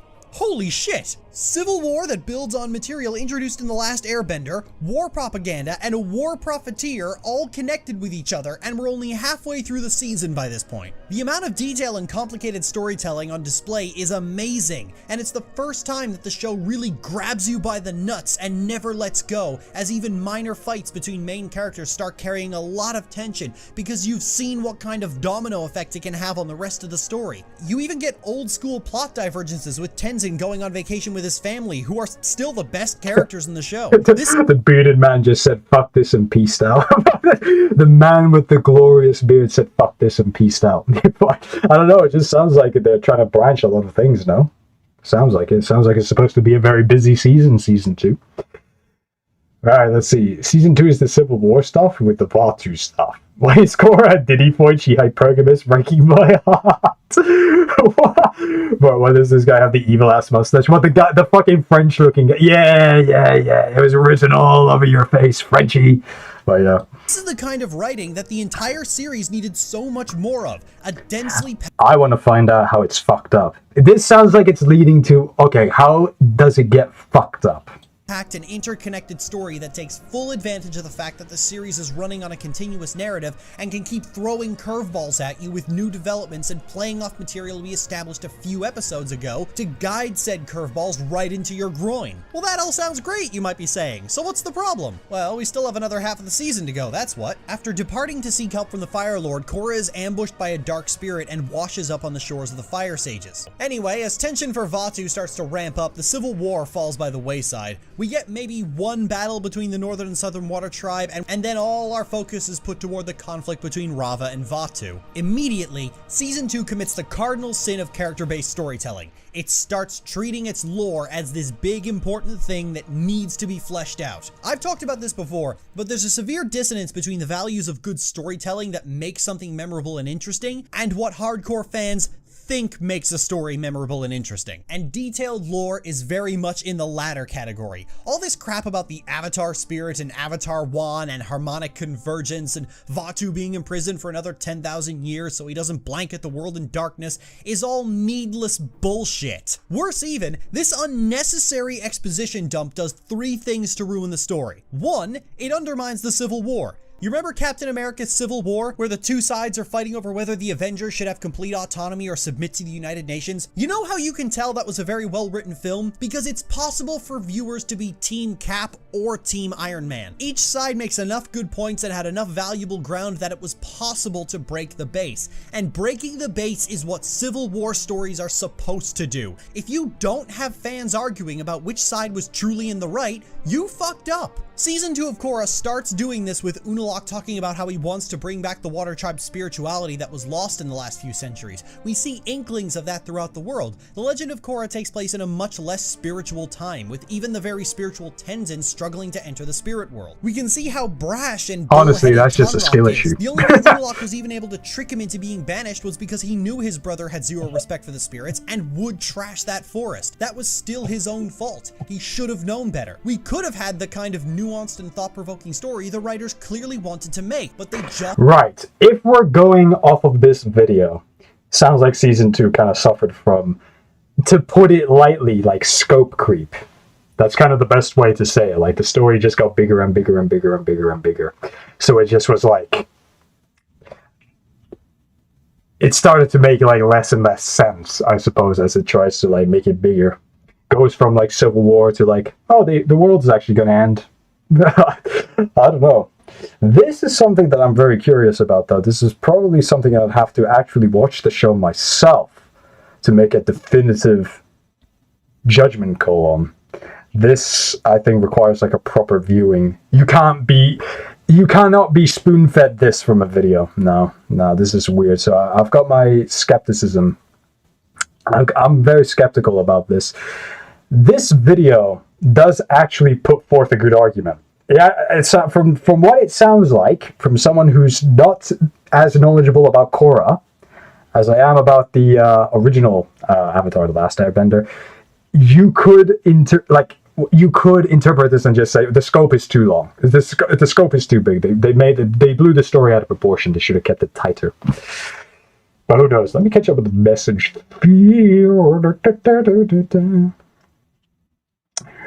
What is this? I'm just seeing. What is this shit? One goon is equal to 60 push-ups. So if you goon 10 times a day, that's equal to like 600 push-ups per day. Amazing workout tips.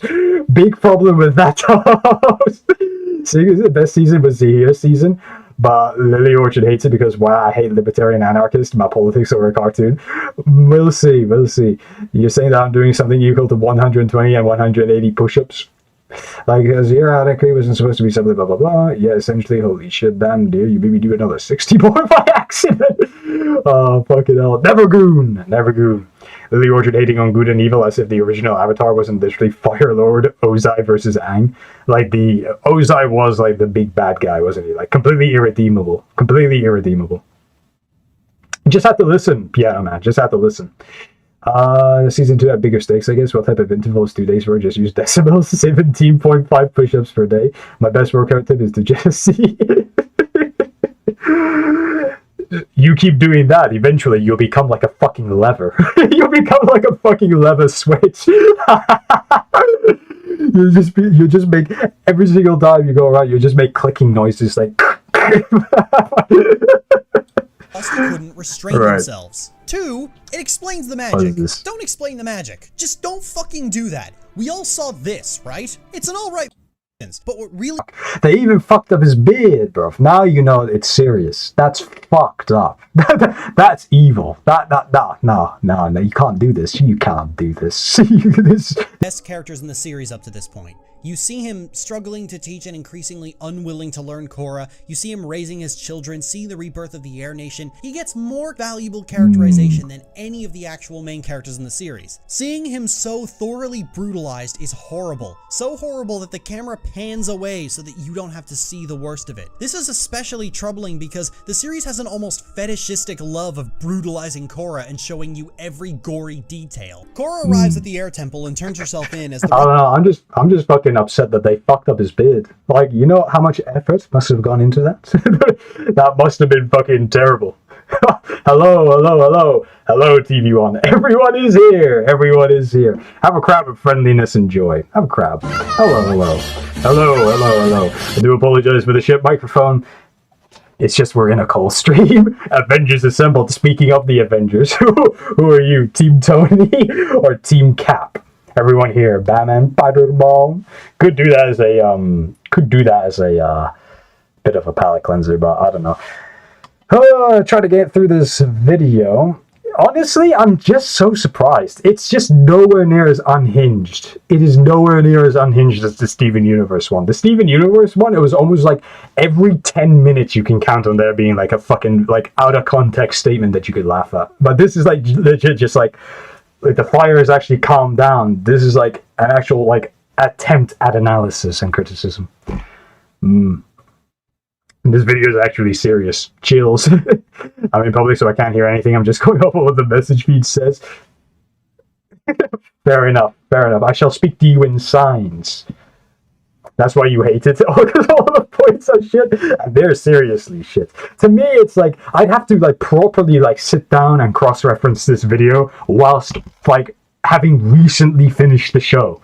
So that's why I can't really add a lot of commentary. I'm just going off of like points and all that, and like trying to play devil's advocate in places where I can apply my understanding. But apart from that, it's like I legit like I'm stuck. Like I'm stuck unless something like absolutely insane is said. I can't fucking like. This is something I'd actually have to set aside time for if I took it seriously. But I don't know.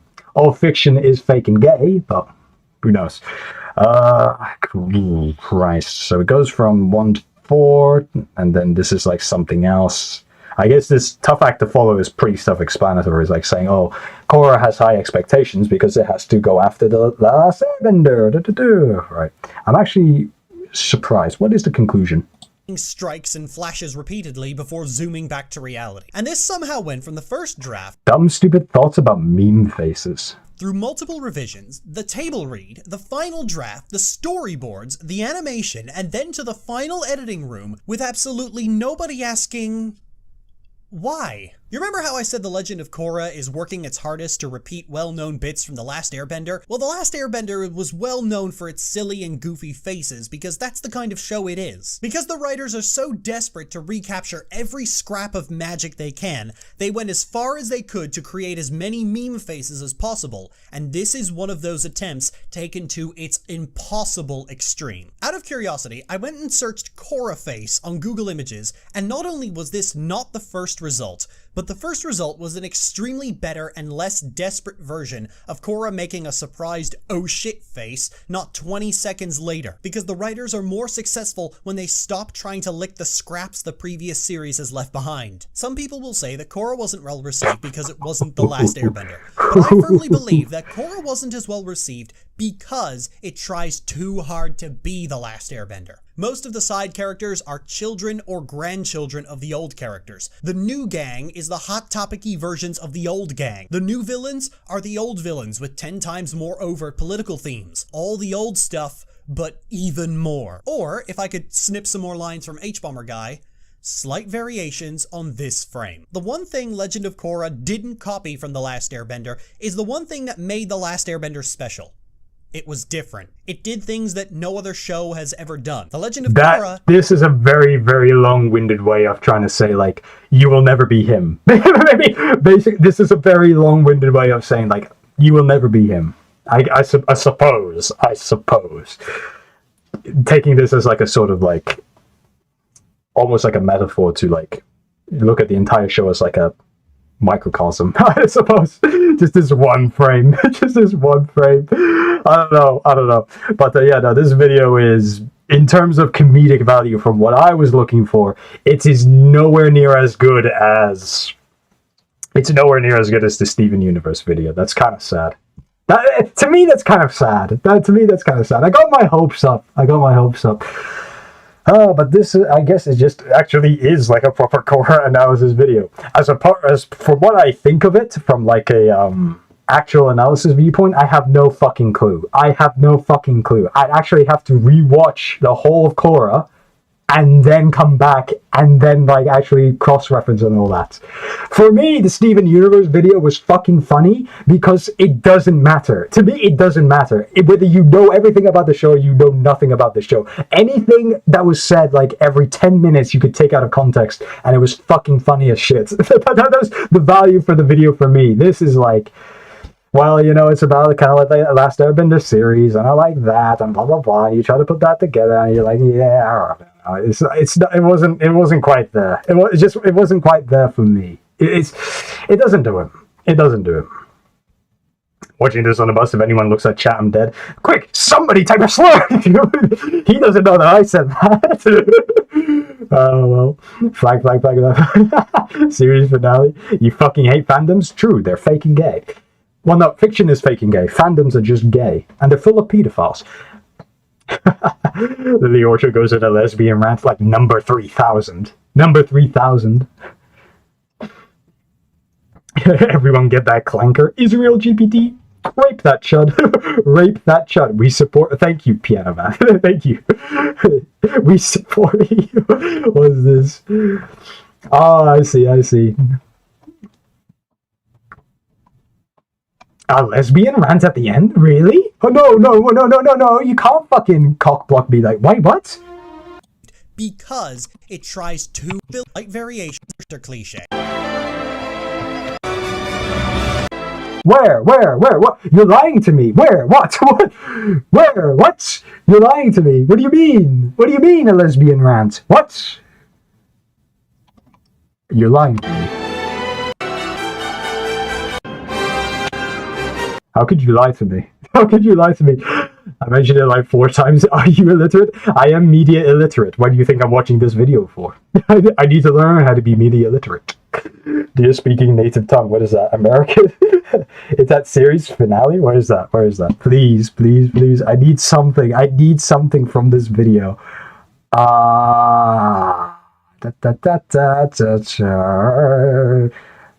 Am I blind in Americanization? Right. Series finale. Am I blind and retarded? Are you just telling me to look at this? Fighting boxing matches because the writers created not. This doesn't sound like it. I may have been debated. To repeat a meme that you saw, long live France, trans flag. That would be 100 GOI credits. The water bills don't pay themselves. Lots of emojis. It must be here, no? For an audience whatsoever, sense, strongly pushing the idea that democracy is aimed for older teenagers, and I believe her. Expect to hear out of myself at 4. And for a series that loves to position itself as the mature alternative to The Last Airbender, the way it presents all of its themes is extremely childish. Extremism is bad, except it's the only thing that actually works. Your life will be affected by change, except not really. The key to overcoming trauma is to put yourself in a vulnerable position with the person who fucked you up. Domestic abuse is funny. The scars of genocide. Okay. Alright. Yeah. Alright. We did get one funny line. Okay. Right. We did get. Alright. Yourself in a vulnerable position with the person who fucked you up. Domestic abuse is funny. The scars of. Alright, fine. Whatever you say. Genocide can be healed by praying really hard. Democracy is great, and everything else is an evil virus of Satan. No, we won't explain why. Fuck you. That seems to be it. I assume what you're looking for is probably in the section called the bad romance arcs, Havoc. That's probably what you're thinking of. Let's say that it's probably where that is. That's probably. Oh, you drink beer. Did you know the American flag is the same colors as the French flag? Let that sink in. I knew the Americans were just a puppet for the French. Israel GPT, I will give you 1,000 GOI credits if you rape toast. Would you do it for one Scooby snack? Would you do it for one Goyim snack? Alright, let's see. This is probably. Come on. Please be gold. Please. Marriage. But with most of the characters being around 12 to 14, it was never really all that present outside of a few episodes in the series finale. With the new cast being around their early 20s, things get messy. Talking about the issue. Things even might get hormonal. Oh.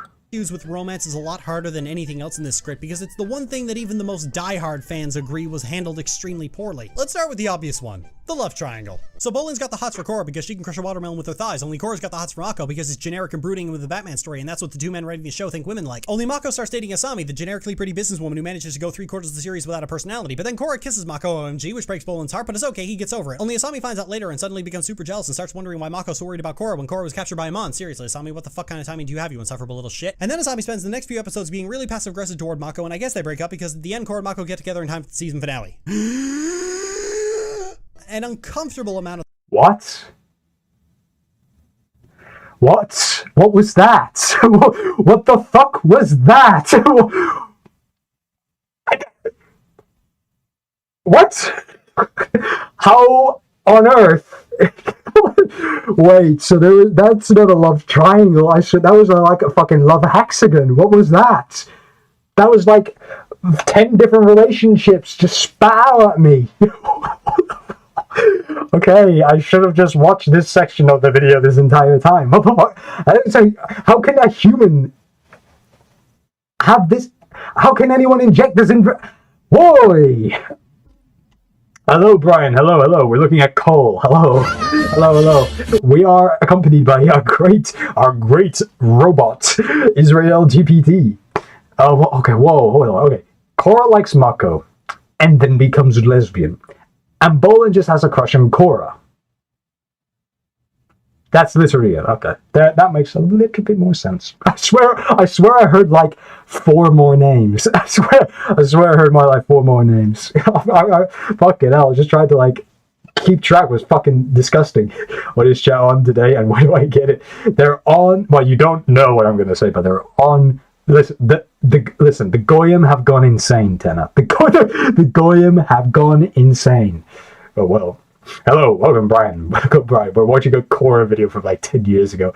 Dumbass, your British flag is also the colours of the French flag. Rue Britannia. Rue Britannia.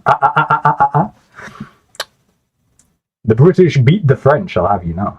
The first season is spent dwelling on this love diamond, but because the writers have all the tact and social graces of Justin Bieber and the Holocaust Museum, all the actual material takes place at the most inopportune times. Asami starts to get suspicious that Mako has feelings for Cora because he's being extremely worried about her well-being, while they're searching for her after she was supposedly captured by the Equalists who plan to take her bending away, and without the Avatar, they're all fucked. The writers pick idiots. I guess. The worst possible time to start developing more of this romantic subplot. Worse off, as the season progresses, the characters involved in these subplots become less and less interesting. In season 2, Mako breaks up with Cora and gets back together with Asami, but then walks back on it when Cora loses her memory. This made Mako hated Dementia rape. Dementia rape. Holy shit. We finally got it. The amnesiac rape story. That fucking sounds funny as fuck when you just boil it down like that.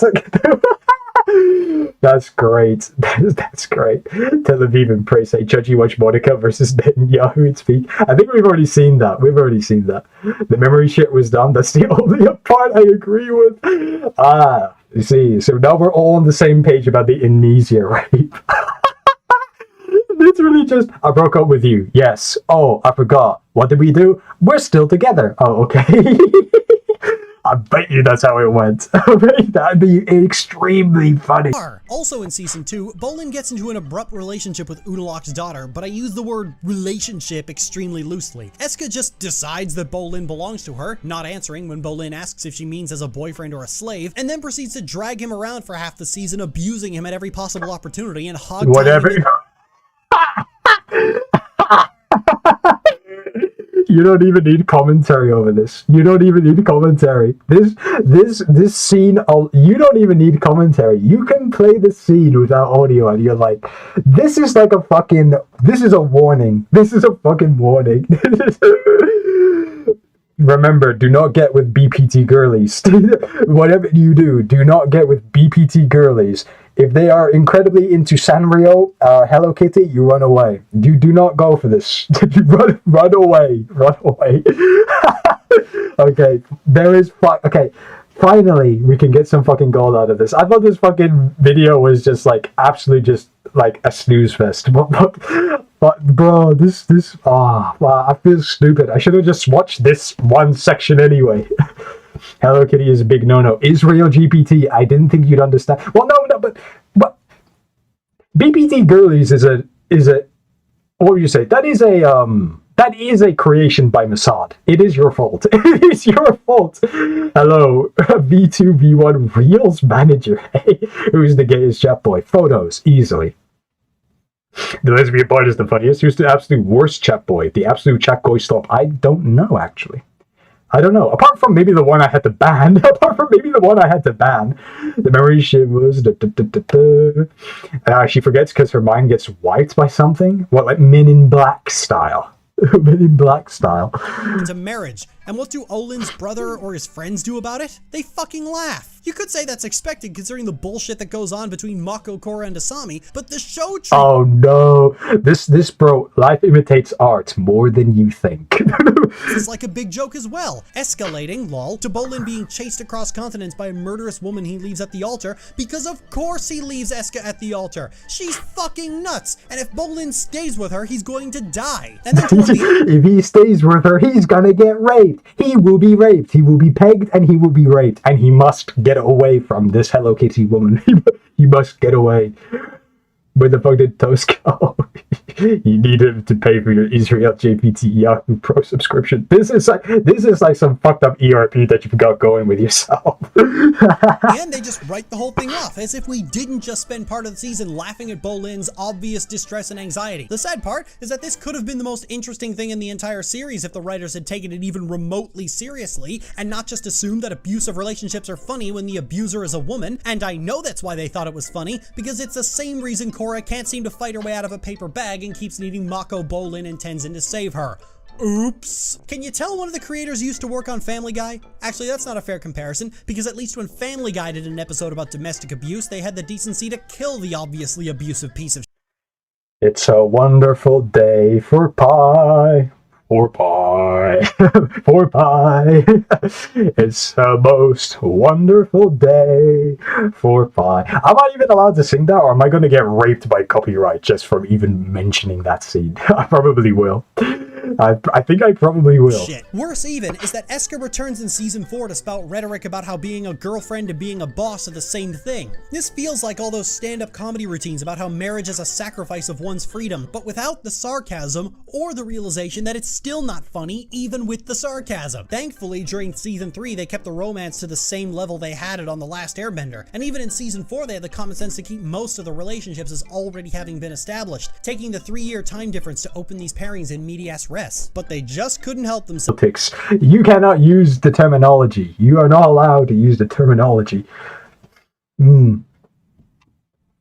Toasty's not responding to your Goy chat message. That fan art, fucking fan art, can capture more emotion and chemistry in a single wordless frame than the writers can manage in 4 years. They don't want to experience it in comic book form. The fact of the matter is that the romance was the worst element of even The Last Airbender, and the writers had the common sense to keep it to a minimal presence in the series. There was one episode, the written relationship was between Sokka and Suki, and you barely saw a whole lot of content for it. This is because their relationship after the Serpent's Pass was mostly contained to occasional couple banter, because banter is where Sokka is the strongest. Korra makes the big mistake of not only having love triangles, but also pretending that those triangles are just as engaging as the main story, rather than being a fun little side story. And that inflation of a side story's prominence makes its bigger problems all the more glaring. The Last Airbender would have only suffered if half of every season was devoted to building on the romance, and if Sokka was roped into an unhealthy submissive relationship with Yue. Seriously, what the hell, writers? That was all kinds of fucked up.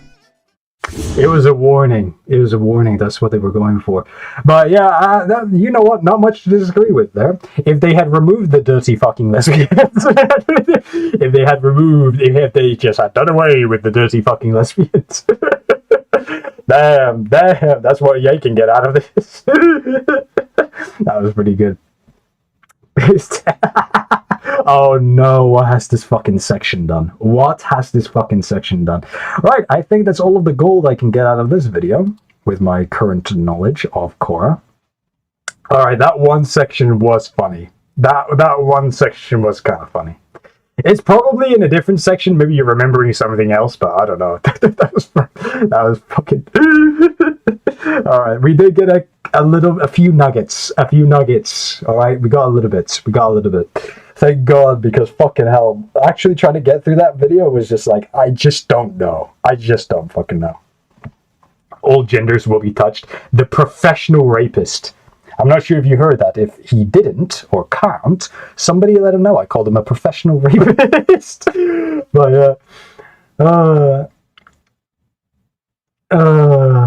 Dr. Sunshine is dead. Yeah, we can do that as a little bit of a break. I've only got two videos that I want to check out from this channel, and then I'm gonna peace out. Oh Christ! Let me take that as a palate cleanser, and then we'll move on.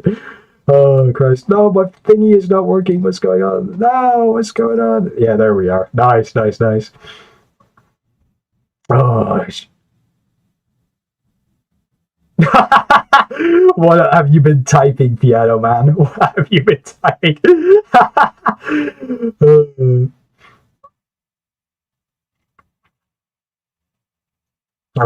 Unless rages about it again later in the vid. Maybe. Remember Lily Orchard calling DiMartino a homophobe because of putting lesbians at the very end. Even machines, you basically are one. True, makes sense. As V2 says, that has made a lot of sense. I'm just thinking, did I miss any funny messages? I just see like Goyim roleplay. I've just been missing out on like a little bit of Goyim roleplay. It looks like.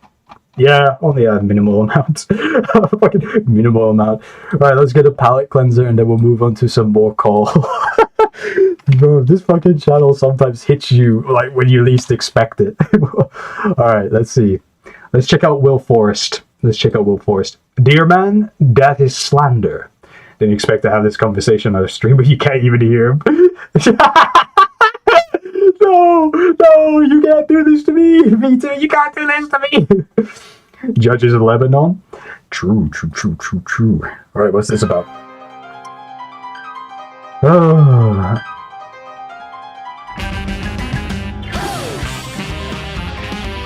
Dr. Sunshine. Not to be confused with the critically acclaimed Overwatch streamer Dr. Sunscreen.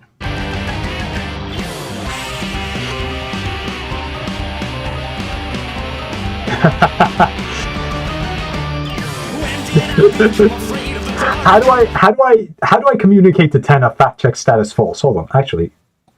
Alright. Okay, I know how. Let me see. Okay, listen, right. Tenna.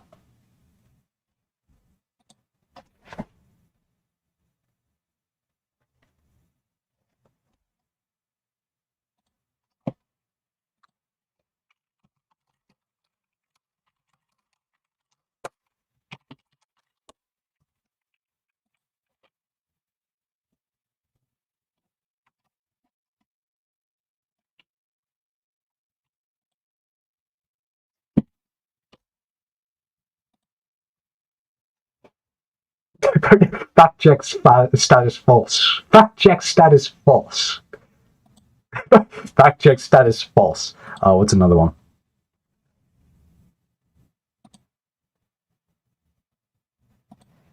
What's another one?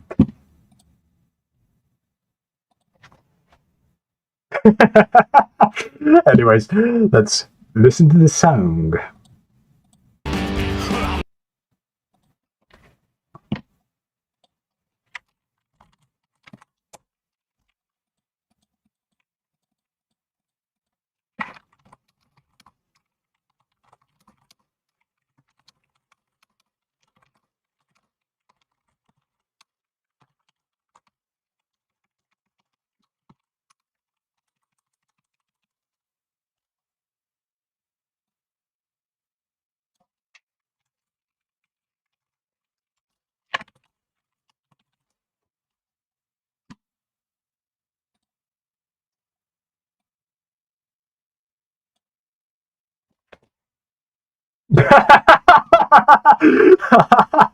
Alright, no, that wasn't worth it. That wasn't worth it. That wasn't worth it. Oh, that's great. Alright, let's do this.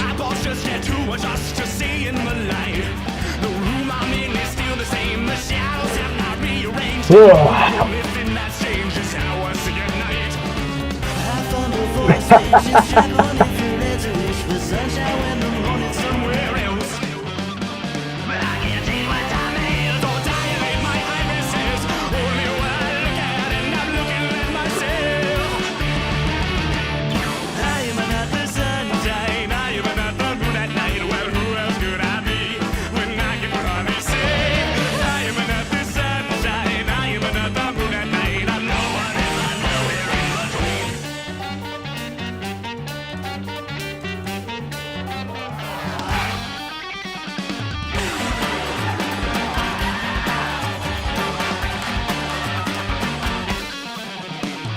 When did I become afraid of the dark?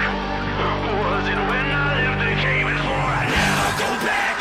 If we can't see each other, then there's no more use for hiding. I'm designing, I'm divided. Why deny the color black? I'm not a flower, not a solar-powered calculator. Damn, I'm supposed to see what's down there.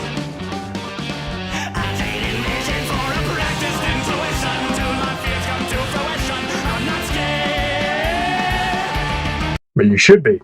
That's pretty good. That's actually pretty good. It's decent. It's actually pretty decent.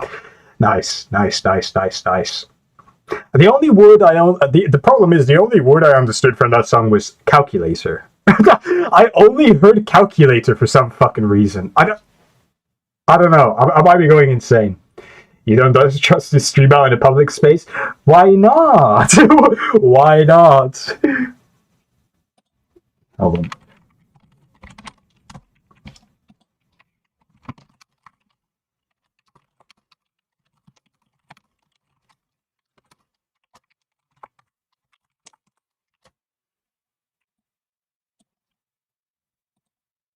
Why don't you?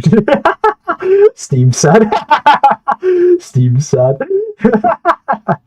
I'm gonna have to keep my notepad up. This is how I'm gonna communicate now.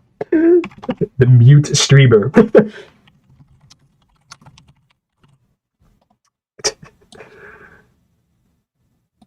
This is like those tutorials, those old school tutorials where it's like it's got that music in the background. Oh, nice. Calculator, yeah, exactly, Toast. Racist comments.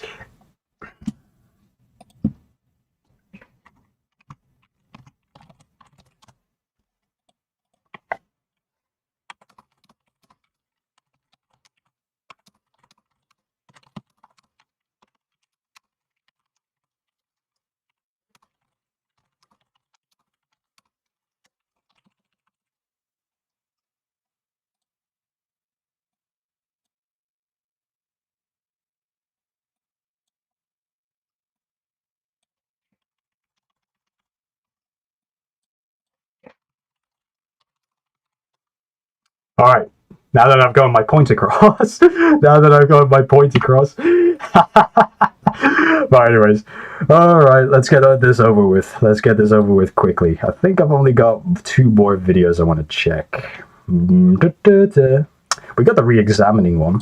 Let's see. I'm curious. 5 years ago, I made a big video on Steven Universe and Wanna haven't see my stopped cuts? having a migraine since. The thing is, like everything ever made, it hasn't aged well. Ask any artist if they like looking at their old work. Time, context, the fact that Steven Universe is over now, and 5 years of growth as a person.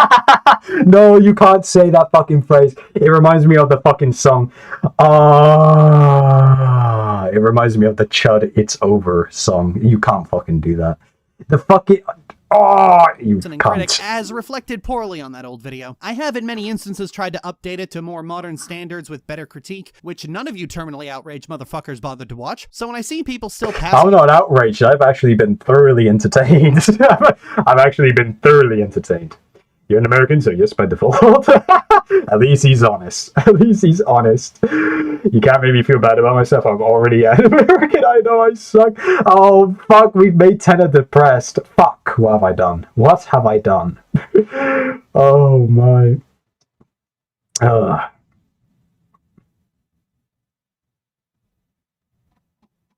We made him depressed. It's over. it around trying to refute it. I feel like I'm locked in a time loop where a video I made while I was dealing with severe abuse and was therefore constantly... That's the backstory you were talking about, Havoc. That's the backstory you were talking about. Oh, interesting. Don't worry, you're an American way too. Are you ashamed of it though? Or are you full fact check status true? This was checked by true American patriots. Who knows? Angry is being held up as if it reflects everything about me today. And the truth is, my opinion of Steven... Stop it! No, stop showing this. Universe has changed quite a bit. In truth, I was honestly taking out my anger at many other things in my own personal life onto something that flat out cannot be hurt. In recent years, I've taken a much kinder view of Steven Universe almost entirely because it's interesting to talk about. Let me make this clear, I do not think the show is good. My feelings on it today can be summed up as... Oh, yes! I hate this! It is revolting! More? Please. Steven Universe is... Yes, the mentality of a hate watcher. Yes, the sickening mentality of a hate watcher. I guess, kind of like that. My country is cooked. We need Deer for president. This could be fact check status true. Is a lot of things, but boring isn't one of them. And years afterwards, I was dealing with trying to wring analytical content out of shows that all go bad in the same boring, predictable ways to the point I just got so tired of it. That's why I don't like adventure fantasy as a concept. They're all the same, and you try coming up with a new script every 2 weeks to describe Adventure Time times 12. But Steven Universe fails in very fascinating ways if you want to dig into it. It's practically become a critical muse. Let me make this clear, I would love nothing more than to sit down with someone who really likes this show and thinks it's brilliant and pick their brain, because I am fascinated by that notion. Havoc, do you volunteer? Do you volunteer? Oh, fucking hell. That almost sounds like a threat. You know what I mean? It's like, I'd really love to sit down with someone who thinks this is great and then fucking... Oh, that's amazing. Canadians don't have a president. Yeah, you got like prime minister. You still have prime minister. Not for season 4 and 5. Well, at least. But you at least got to try and God defend season 1 through 3. You at least got to try and defend that.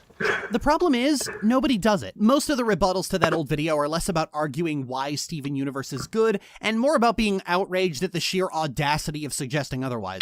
I kind of got that. On a comment on the stream that I last looked at, the Steven Universe Giga video, I got somebody who was saying like, oh, it's not a show for fat lesbians who only use Tumblr. Give it a chance. I unironically got a comment that you can sum up as, hey, it's not just a show for fat lesbians. Give it a chance. Because you're evil. I must ignore evil. Otherwise, I have to ignore evil. It's close enough to Prime Minister. I mean, they stand for the same thing. Mossad APA shut down. Force excluded from blogs. I fucking hate V2 by evil. Someone with a brain that generally works and isn't over 60 running the world. Haven't. What if we have a racist president? What if you guys have a racist president? There have been a half a dozen videos trying to debunk the old video, and honestly, I haven't watched a single one of them. I would definitely watch a Steven Universe's Genius and Here's Why, because I find that position fascinating. But let's go through this 5-year-old video and debunk it is exactly the kind of combative mudslinging that's just fucking boring. It's not 2018 anymore. I don't want to fight you in the Denny's parking lot over Utena fanfiction. You! Shut up! You! Keep talking. Part of critical analysis is having to compare where something missteps to when it doesn't. That's where criticism becomes fun. Nothing is truly 100% bad, except conservative politics, and that contrast between its successes and failures is where criticism... The chuds just got owned. I'm sorry, but all of the chuds in this stream, you just got owned. It's over for you guys. It's over. You just got owned. The chuds just got fucking owned. Unbelievable. Oh, Christ. Okay, fine. The judge just gets offended over dumb cartoons and says crazy shit like, what? Literal Nazis or domestic abuse isn't funny. Takes it way too serious. Ah, right. So I'm glad we can agree that domestic abuse is funny. Get in the blender, you clanker. Tanner, you should know that's not effective. That is not an effective agent of destroying robots. Really shines, but nobody's talking about where Steven Universe succeeds. So, Does it succeed in anything, though? Guess Apart from attracting fat lesbians who use Tumblr to watch it and create infinitely shit fanfic and fan art. I have to do it myself.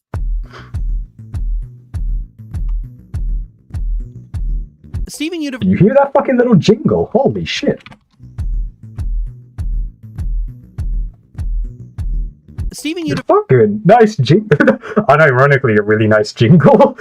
is interesting to talk about precisely because its writing bounds between being great and great piles of shit. There's a reason everybody says it could have been great, because after multiple episodes where characters do nothing, But if I wrote Steven Universe, I would have made it even better. if I wrote Steven Universe, it would have been even better. It would have been the biggest. It would have been the greatest show ever made. I wrote a book about the art of the Steven Universe. You haven't wrote a book about the art of the Steven Universe. You don't know.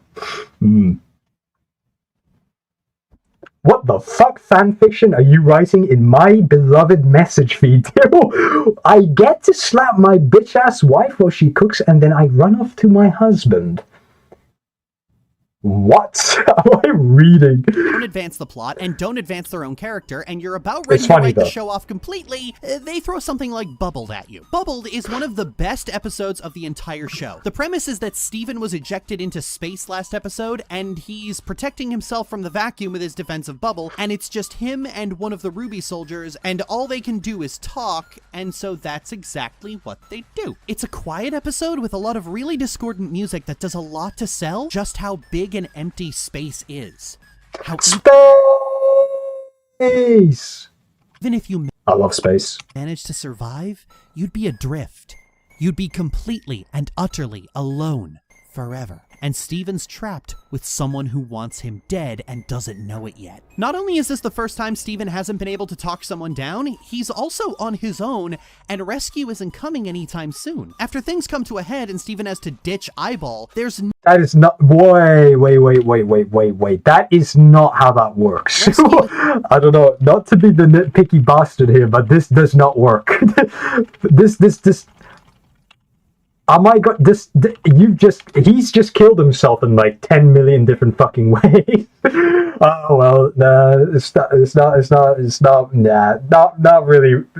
Not applicable. Not applicable. And rescue isn't coming anytime soon. After things come to a head and Steven has to ditch Eyeball, there's nothing left to do but just float there in the empty void of space, completely and utterly alone. I love space. It only lasts about 30 seconds before he's rescued by the others, but it's 30 seconds of the best visual storytelling Steven Universe has ever done. I honestly think it would have been a lot better without Eyeball. To have Steven do his usual "I'm not paying attention to the danger I'm in" shtick, and have it slowly reach the crescendo of that last moment as the reality that he is alone, adrift, and can't get back fully settles in on him. Really deconstructs Steven's tendency to goof off in tense situations. There really is no better way to have a character reflect on their decisions and their choices in life than to just set them adrift in space. But for what it is, Bubbled is a good exploration of the concept, and one of the few times where everyone from the animators to the writers, well, they're the same thing, to the musicians, are bringing their A game. Then the next Kind of sounds like a Nothing Ever Happens type episode. Kind of sounds like a Nothing Ever Happens type episode to me. Space! You need some standards. You can't just accept everyone. Bro, with that mindset, you end up with some meta chud. Dear, you finally made the fucking distinction between, like, a slave? You've made the distinction. Dear, you've got it in your mind that this is like a Cult of the Lamb game. You can marry anyone, but only one is the real chosen one. Fucking hell. There's actual poison. I might consider that. He was legit complaining about this episode on his original video. Oh, damn, that's funny.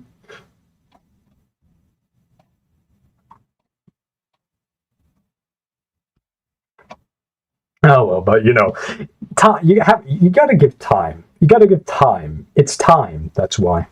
It's time. It's big amount of time. You know, people change their minds.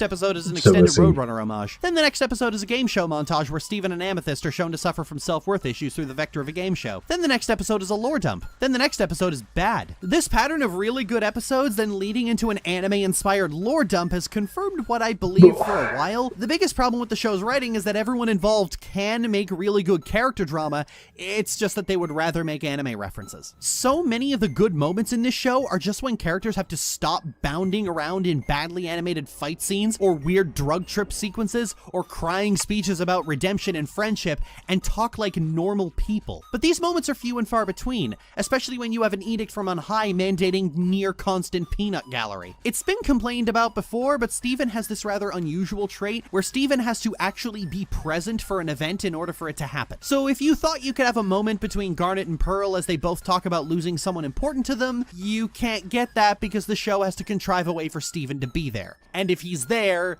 he has to be the center of attention. There's an episode where Amethyst is excited for a rock concert, but Sounds like a fat, greedy shit. when Greg bails on her, Pearl offers to drive instead, and then drags Steven along as well. The episode is interesting because most of it is dedicated to Pearl getting a crush on a woman who looks a lot like Rose, and it's probably the best episode primarily featuring Pearl living her life and moving forward with it. But it's brought down by the fact that Steven has to be there making glib remarks the entire time. As much as I loathe the It just sounds like he's insulting. It just sounds like a very roundabout way of saying Steven, being the fat little shit he is insulting this poor woman for being a lesbian.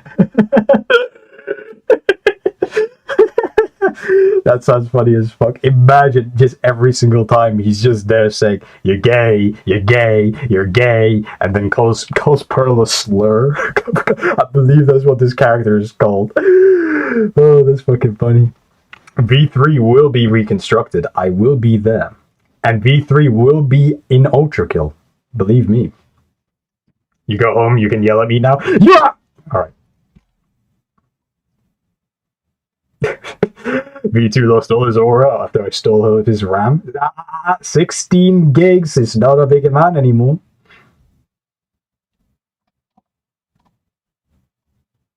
He will be real. He will be Israel. Alright, no, I'll stop. notion of critiquing an episode by wishing it was a different episode entirely. If this were a solo Pearl episode, it'd be great. Pearl goes on a quiet road trip during the night, thinking about everything, resolving to move forward with her life, coming home a renewed person.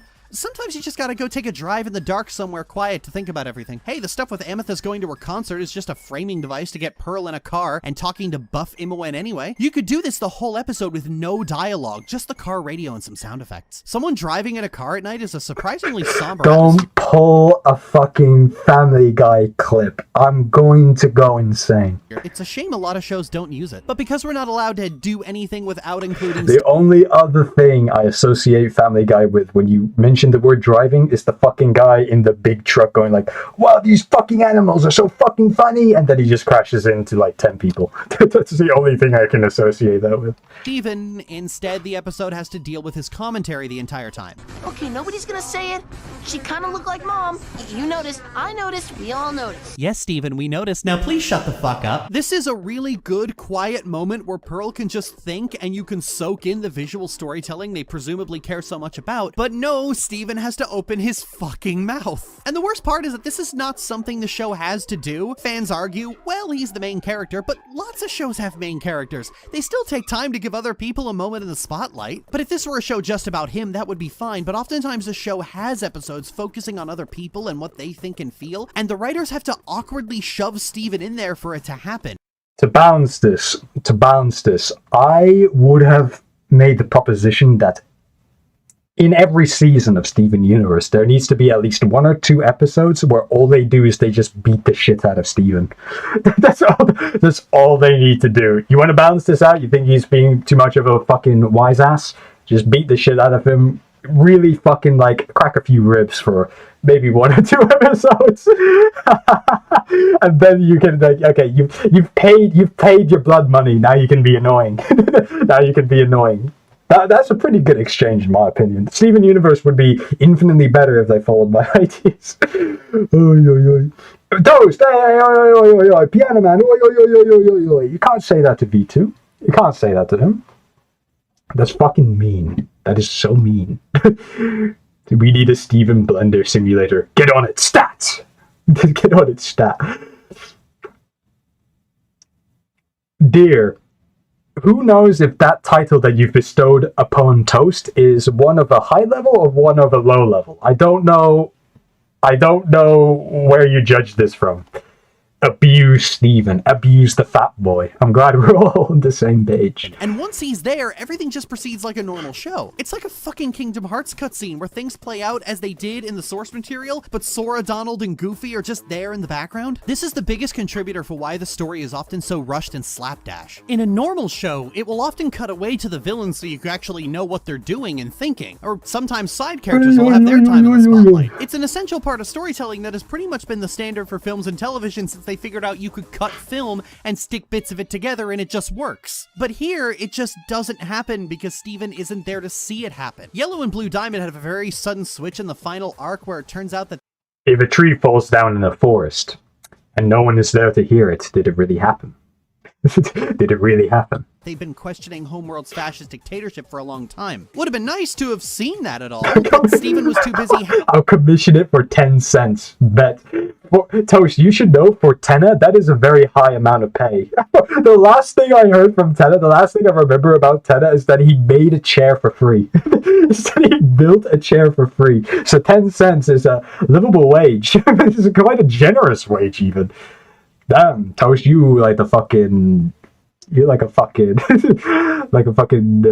just a generous stone eater.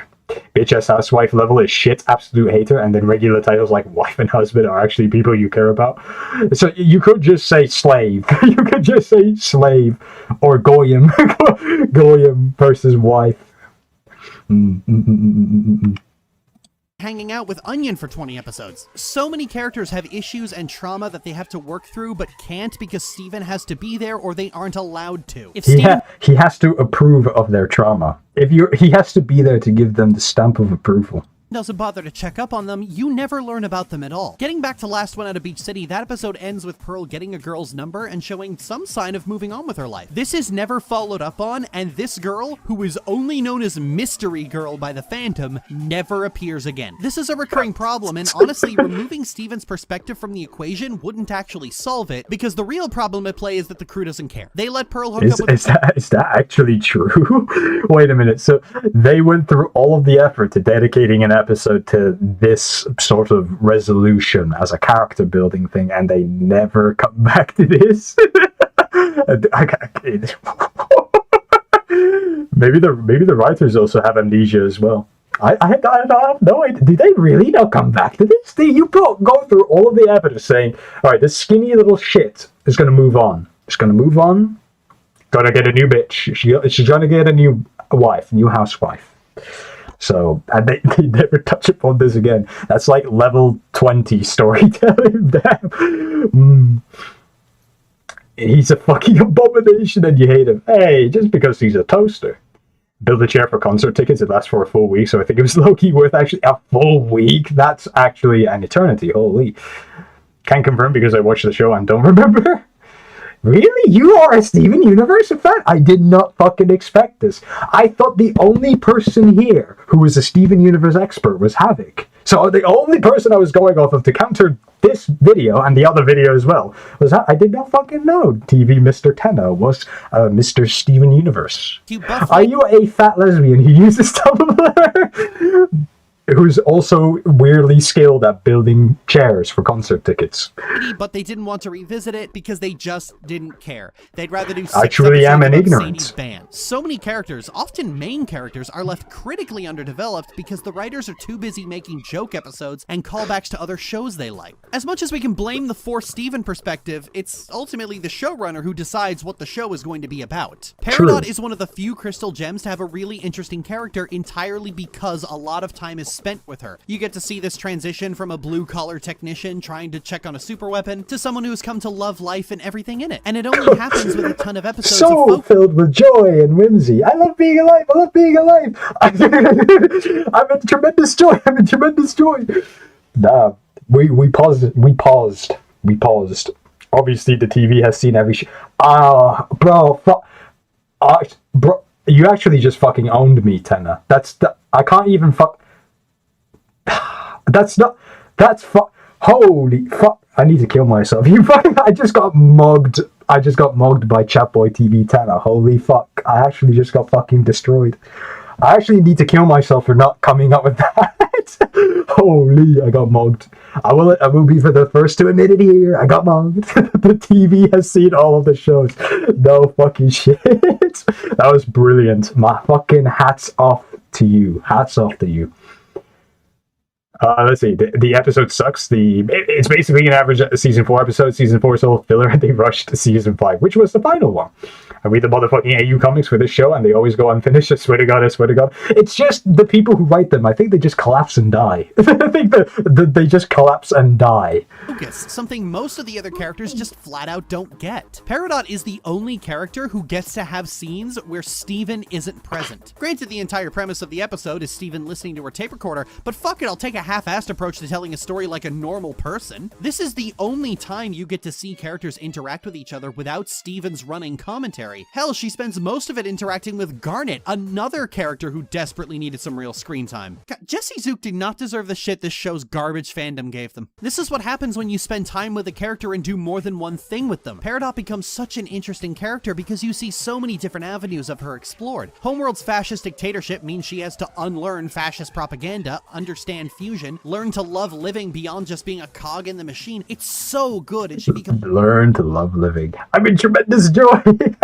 visibly happier as a result. And she's the only one who gets this. They had so many ideas for Peridot, and they were like, let's do all of them. I would have loved to see that kind of passion, dedication, and care given to the entire main cast. It's actually quite surprising just how little time is spent on the main characters. Go back over most episodes and keep a tally of how many are actually about a main character, and how many do anything substantial with them that opens a new avenue for them or moves their arc forward. Most episodes are actually about some rando in Beach City, who are usually one-note joke characters, and the ones that are actually about the main cast usually just rehashes something they've already done. Even Steven, oh, I remember that show, the character who is legally mandated to always be on screen at all times, is criminally underdeveloped. Name 5 things about Steven that aren't compassion, trauma, fat, savior complex, or Connie. Fuck! She took fat. That's all I had. You missed one. You did miss one, but I think I'll hold my tongue. What does he like? What keeps him going every day? How does he actually feel about the other gems? What does he want to do when he grows up? So much time with Steven is spent watching him. Jesus Christ, that was the fucking face of a monster and a rapist. Yeah, this show is evil. No, this show is evil. Watching him fix other people's problems like he's the fucking messiah. The most interesting thing they can do with him is have him crack under the stress. So what are you gonna do? Shatter me? Go ahead! Just do it! Come on, do it now! Kill me! No! Do it now! Even if we don't agree, nobody deserves this.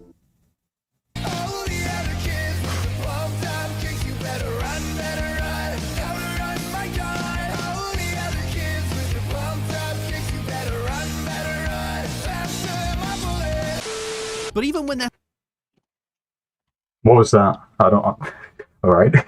story ends, he just moves away and the show ends, waiting to be renewed again so we can all experience the second coming of Steven. So much of the show is a pantomime that looks like it's doing something with the characters, but how they feel about anything is often left decidedly vague. Steven doesn't really get his own story. His entire story is cleaning up the mess left by his deadbeat mom, and so most of the time spent with him that isn't him dicking around is just learning more secrets about his birth mom. That's great for the people who make theory videos and like speculating. There's no shortage of mysteries to solve and content to mill, especially given the fact that most of them are just never going to be answered, so you'll never be wrong. But it's all mystery and no payoff, because at the end it's just, well, I guess that's a whole lot of stuff we now know. Getting back to Pearl, I find her story is most emblematic of this unwillingness to take a step forward, because Pearl has a lot of time spent with her, but it's all time spent recycling the same story, that being Pearl's grief over losing the love of her life. Now, the nature of Pearl's is weird. It's very clearly chattel slavery, but Becky often denies that, so it's clear this wasn't intended. But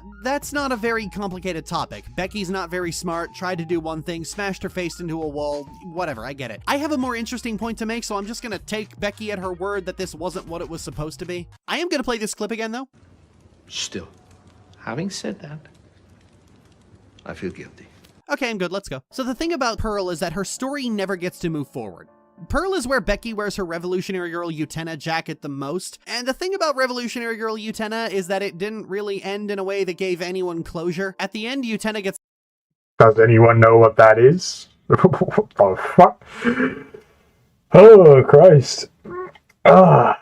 Alright, your messages keep getting censored. Oh, poor man. Poor man. YouTube, please stop censoring my chat boys. Please. They want to say funny things. Fucking. Oh, well. Alright, what's this? I need to catch up. The later episode's gonna suck in comparison. The crime, that's Steven Universe Future, where he's older. Actually, ass, it's so ass. Whole ass second show. Entirely trash show. BRB, you had a heart attack. Fair enough. I actually only know what Utena is because of this vid. That show looks familiar, but you can't remember it. Looks old. Maybe it's just low quality, but it looks fucking ancient, doesn't it? It's lost in the realm of darkness, and Anthe goes off looking for her, and they're never seen again until a few more corporate acquisitions puts them in the next Kingdom Hearts game. So when that's your inspiration, your story is already kinda doomed to never come to a satisfying... Nah, it looks like it was made 40 years ago. I guess it was made like 40 years ago. Conclusion, because melancholy grief is kinda all the show has going for it. There is an interesting theme in there about how you can't save someone from abuse by emulating the system that abused them in the first place, but it's buried under symbolism and knives. It runs a gauntlet of serious subjects that could have all served an entire show on their own, but here they're all haphazardly thrown into Darling Baby's trough, and most people only remember the show for being gay and covering heavy topics at all, and... The show is fucking gay!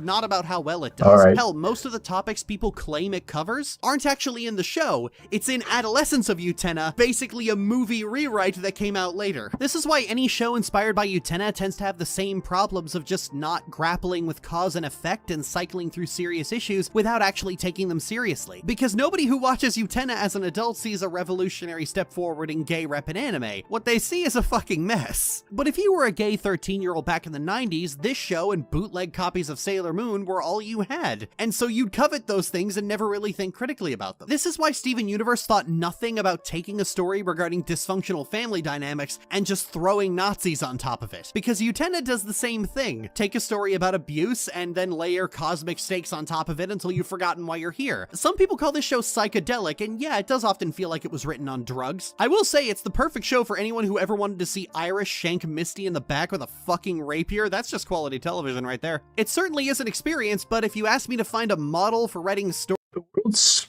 a small place, I suppose. Stories about abuse or gay relationships, this would not be a show I would tell you to emulate. It already does way more than its writer is capable of handling, and a fan of that is not going to improve on it in any way. So what you end up with is almost Revolutionary Girl Utena fanfiction, and you have to remember that Utena was already Princess Knight fanfiction, and after a certain point you're just inbreeding. It's why you have all those American-made shows about kids going to anime warrior school, and the fact that there's such a thing as anime warrior school is just never questioned, because a show they liked had it. And also Harry. I remember this one. Oh, fuck. Just looking at the frames, man. Fuck. Oh, I remember when this shit was... Oh my fucking... I remember when this shit was the fucking... When it blew up. And it was just the talk of the fucking internet, essentially. Every single fucking video was just talking about this thing and how it's shit and how it looks like shit and how it was written and animated by lesbians. Basically, that's what it was, right? Like, you could sum up the whole criticism of the show. It's just a show about lesbians, made by fat lesbians, for fat lesbians. It didn't look particularly good. It didn't perform particularly well. I think it really flopped. And it basically ruined... The show ruined itself. It was kind of like stillborn. It kind of stillborn. This fucking shit, I remember it. This, holy fuck. Yeah, no, there's so many fucking videos, like, what? Fucking Jesus Christ. That brought back some fucking memories, eh? Yeah.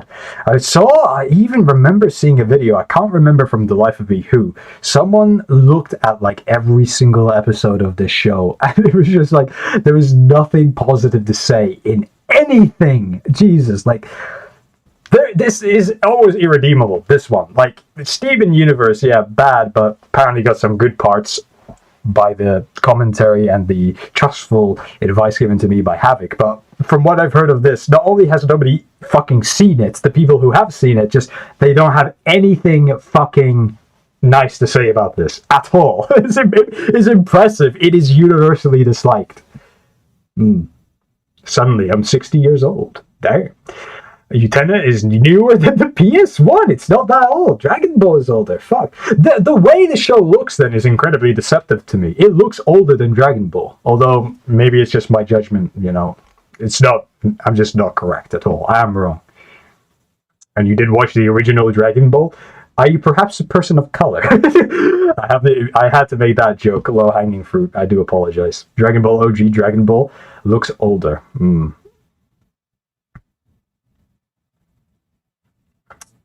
Newer than the PS1. That's your favorite. That's what it's called? Hello, Bones. Hello. Sorry I was ignoring you. You got a special announcement for me in June? I'm ready. I know what you've been cooking. It's early 90s. Okay, alright. It's not as old as I was saying. Right. Oh, and yeah, Bones, have a crab of friendliness and joy. Okay. You're whiter than snow. Okay, apologies for my assuming. Plus, Utena looks like standard 90s. But gays, they made a PS1 compiler for Unity. What is this fucking chat-ass chat? I thought you would feel right at home. All right. Speaking of Harry Potter, Pearl's entire story is about how she's still hung up on her first crush, who has died a tragic death and is coping, or rather sabotaging. Duke, ooh, you can't say that. Coping.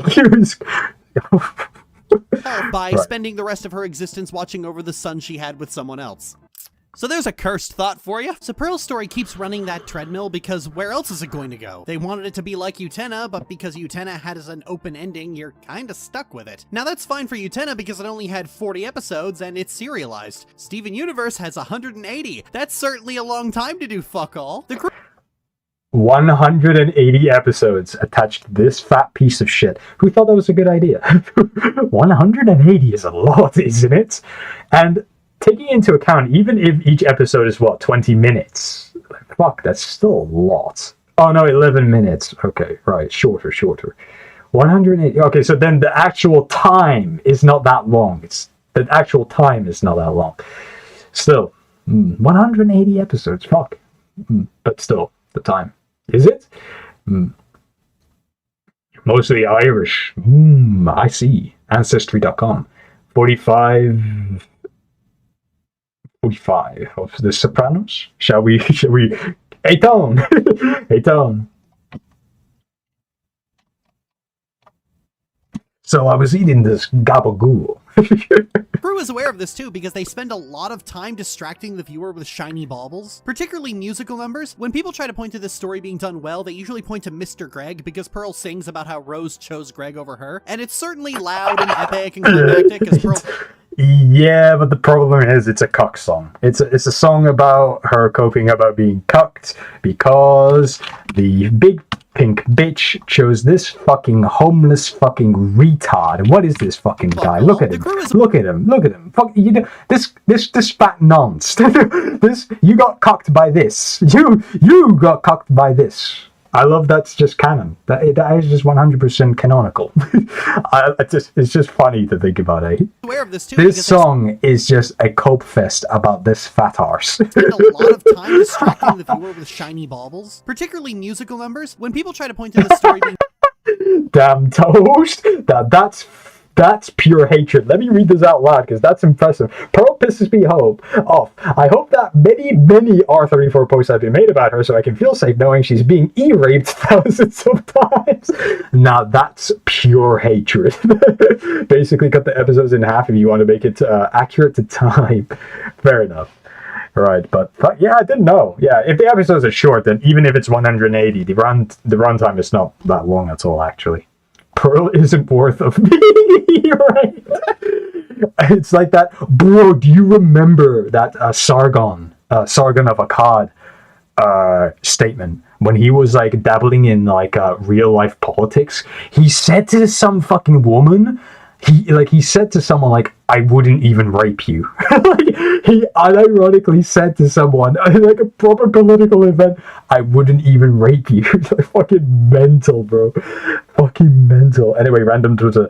Find an actual artist from the show made an wait, what? Hold on. Random.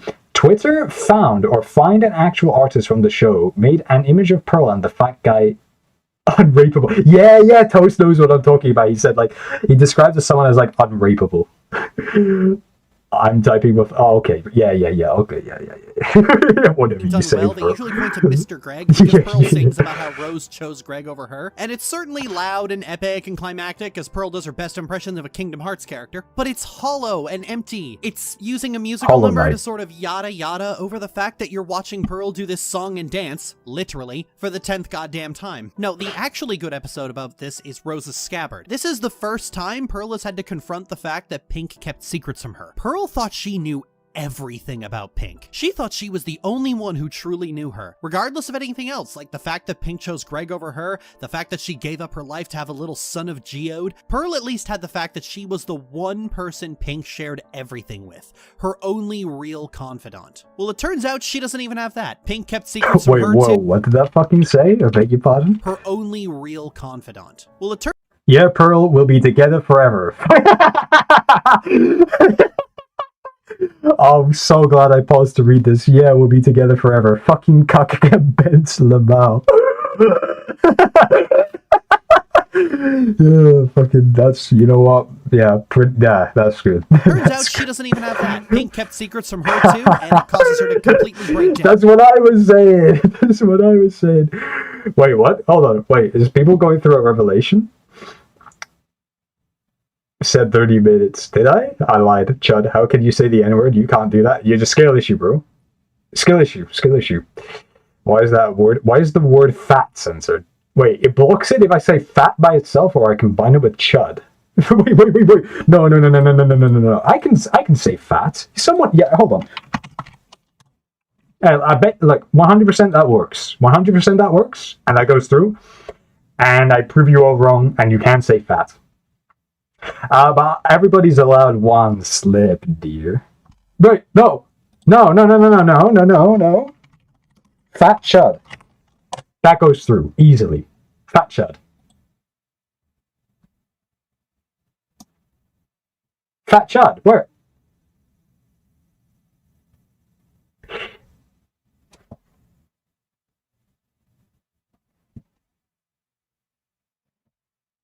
Alright, you know what? I think I'm going to be streaming on Twitch from now on. See you guys next stream, where hopefully Twitch will allow me to type fat and chud. Fucking YouTube, bro. YouTube. Why can I not type the word fat on a stream where I have purposely put as a setting no moderation? I don't even have mods. Come on, YouTube. You had it clipped, but you reset your PC due to a virus. Oh, fuck. That's actually unfortunate if you've got a virus. Hopefully you fix that. But you probably had to do like a whole system wipe. Probably had to like reinstall the OS.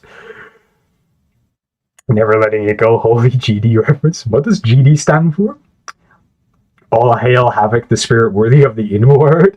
Wait, why can we be racist but we can't say fat? So YouTube officially has declared racism as less severe than being fatphobic, I guess. Why is YouTube chat so ass? No, bro, I do this. I say geometry dash. Ah, my bad. Sorry, I'm not a geometryoid. It let me say fat. No, but it won't let me say fat if I just put the word by itself. Like, so if you just type fat and nothing else, it even censors me. Even though I made this stream, I purposely has done it so I can let anyone say whatever they want. Or at least that's the idea. There's no moderation. I don't even have mods. I don't even have blacklisted words. Oh, my YouTube, come on. Bro. Fuck it, you know what? Maybe Twitch will allow us to say fat. What is this? It says chud. Deer can say chud. Motherfucker. Smackdown. This is probably the only episode that's even Maybe it's because Deer is a chud in secret, who knows? better in hindsight. Maybe. Steven Universe likes to pretend it's weaving this intricate plot web, but like most stories, they're making it up as they go along. But presumably Rose had a secret identity, was scribbled on a post-it note somewhere, and this is the only place where it feels like they thought about that. Anyway, the reason this episode is so good is because when Steven finally chases Pearl down, Pearl just talks, mostly to herself, and we get her processing her feelings out loud. And one thing we really learn here is that Pearl hasn't really accepted that Pink is really gone. She openly wonders if Steven has her memories. Pearl really is aimless and adrift, alone for the first time in her life. She doesn't know what to do. Remember what I said about how the show never lets a quiet moment sit? Well, here it does. Sometimes I wonder if she can see me through your eyes. What would she think of me now?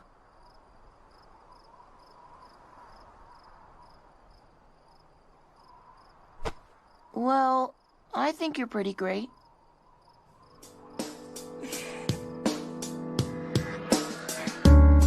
This moment is absolutely beautiful. It's one of the most Yeah, I don't know. It strikes me as sensible, at least. It strikes me as sensible. gut-wrenching moments I have ever seen in a cartoon. And it didn't need a big flashy dance number, fight scene, or death trap to do it. It didn't need a celebrity cameo or a guest animator to do it. All it needed was a writer who knew what the fuck they were doing. Sorry, did I say knew what the fuck they were doing? I meant decided to actually put in some work that day. I've said this the whole time. Becky can make great. Ooh, what is it? The Rebecca Sugar slander still carries on. Ooh. Damn, thank you, B2. I do have a thing for that, so no matter what, YouTube can't possibly censor this. YouTube can't possibly censor that. You predicted it? Nice. YouTube knows our race, even knows your chud status. You can say the N-word if there's enough positivity. You need to counterbalance it. You need to counterbalance it. Okay, V2, yeah. Tada. Okay. I think V2 has actually beaten me on the say the word rape quota.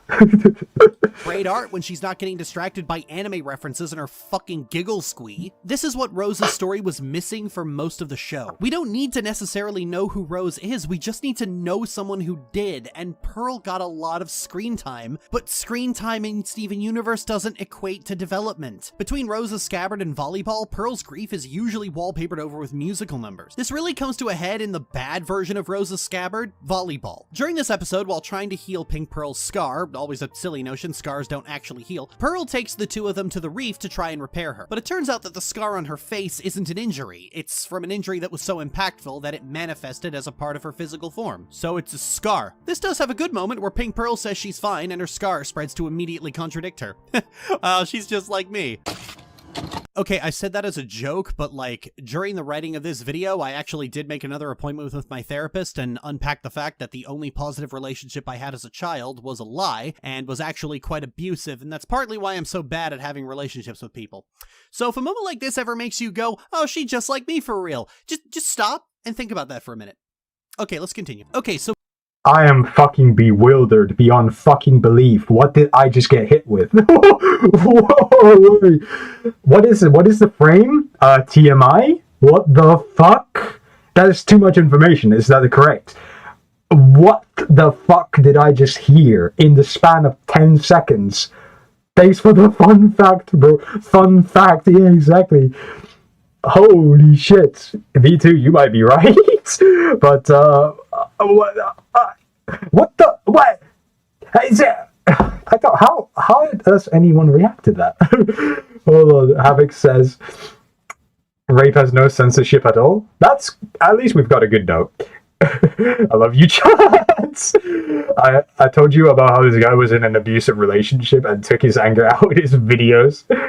Damn. Make 500, rule 34, Pearl. Israel GPT will actually return with 5,000. Rape, I'm a rape. V2, fill the entire chat with rape. That is a different command from rape the entire chat. That is different. That's different. See, no, Toast, you made the wrong distinction. I think you misunderstood the task, Toast. The Pearl assumes it was white, but when Pink Pearl corrects her and says it was pink, Pearl goes into full denial because this is a pink diamond Pearl never knew. A childish brat who threw destructive tantrums and kept breaking her toys. It's an interesting moment where both of them have to confront the fact that at some point Pink Diamond changed from explosive and angry to reclusive and secretive. Or at least it would be if Steven didn't throw a tantrum and accidentally trap them both in a lobotomy clam, and so now they have to have the really short version of that scene from Rose's Scabbard before quickly fusing into another Utena reference and having a rushed action scene. My god, you were almost there! We could have had another scene like that one in Rose's Scabbard. There's an exchange in the clam that would have been so good if it was longer and quieter, but the fucking showrunner is a fucking chipmunk with a sugar high. It's like getting the Cliff Notes version of a much longer, more focused story. That moment where Volleyball asks Pearl how she stopped hurting and Pearl just says, "I didn't," is really good. Because the thing about trauma is that it never really leaves you. You can manage it and recover, but it affects everything about you. Pearl's time with Pink are her formative years. I don't know. What is that from the? Is that from the other series? I think it is, isn't it? That scene is so cringe. It probably is. Is that what? Is that one of the phrases? Good job, guys. We won. We won. The rapists have won. The rapists have won. YouTube is gonna rape Judge. Not if I rape them first. I never stopped hurting. That does sound really cringe. I forgot Israel GPT got shut down. Masada API. Create instance, namespace, Israel GPT. That's from Future. Yeah, and it's trash and it's worse than season 5. That is a very low bar to limbo across. That's gonna hurt. That's gonna hurt. But that's, I mean, I don't know. Years, and they're called formative years for We took the chat with rape. Now we take the streamer.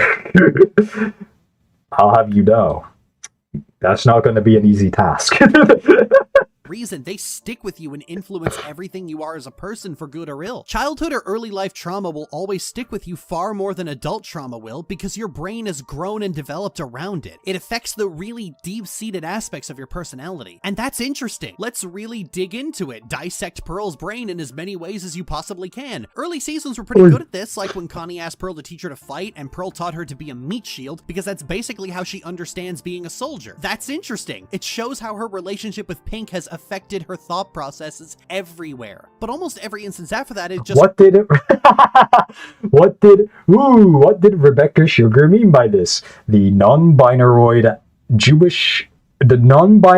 half-Jewish woman made an episode where one of the characters convinces the brown character to kill herself.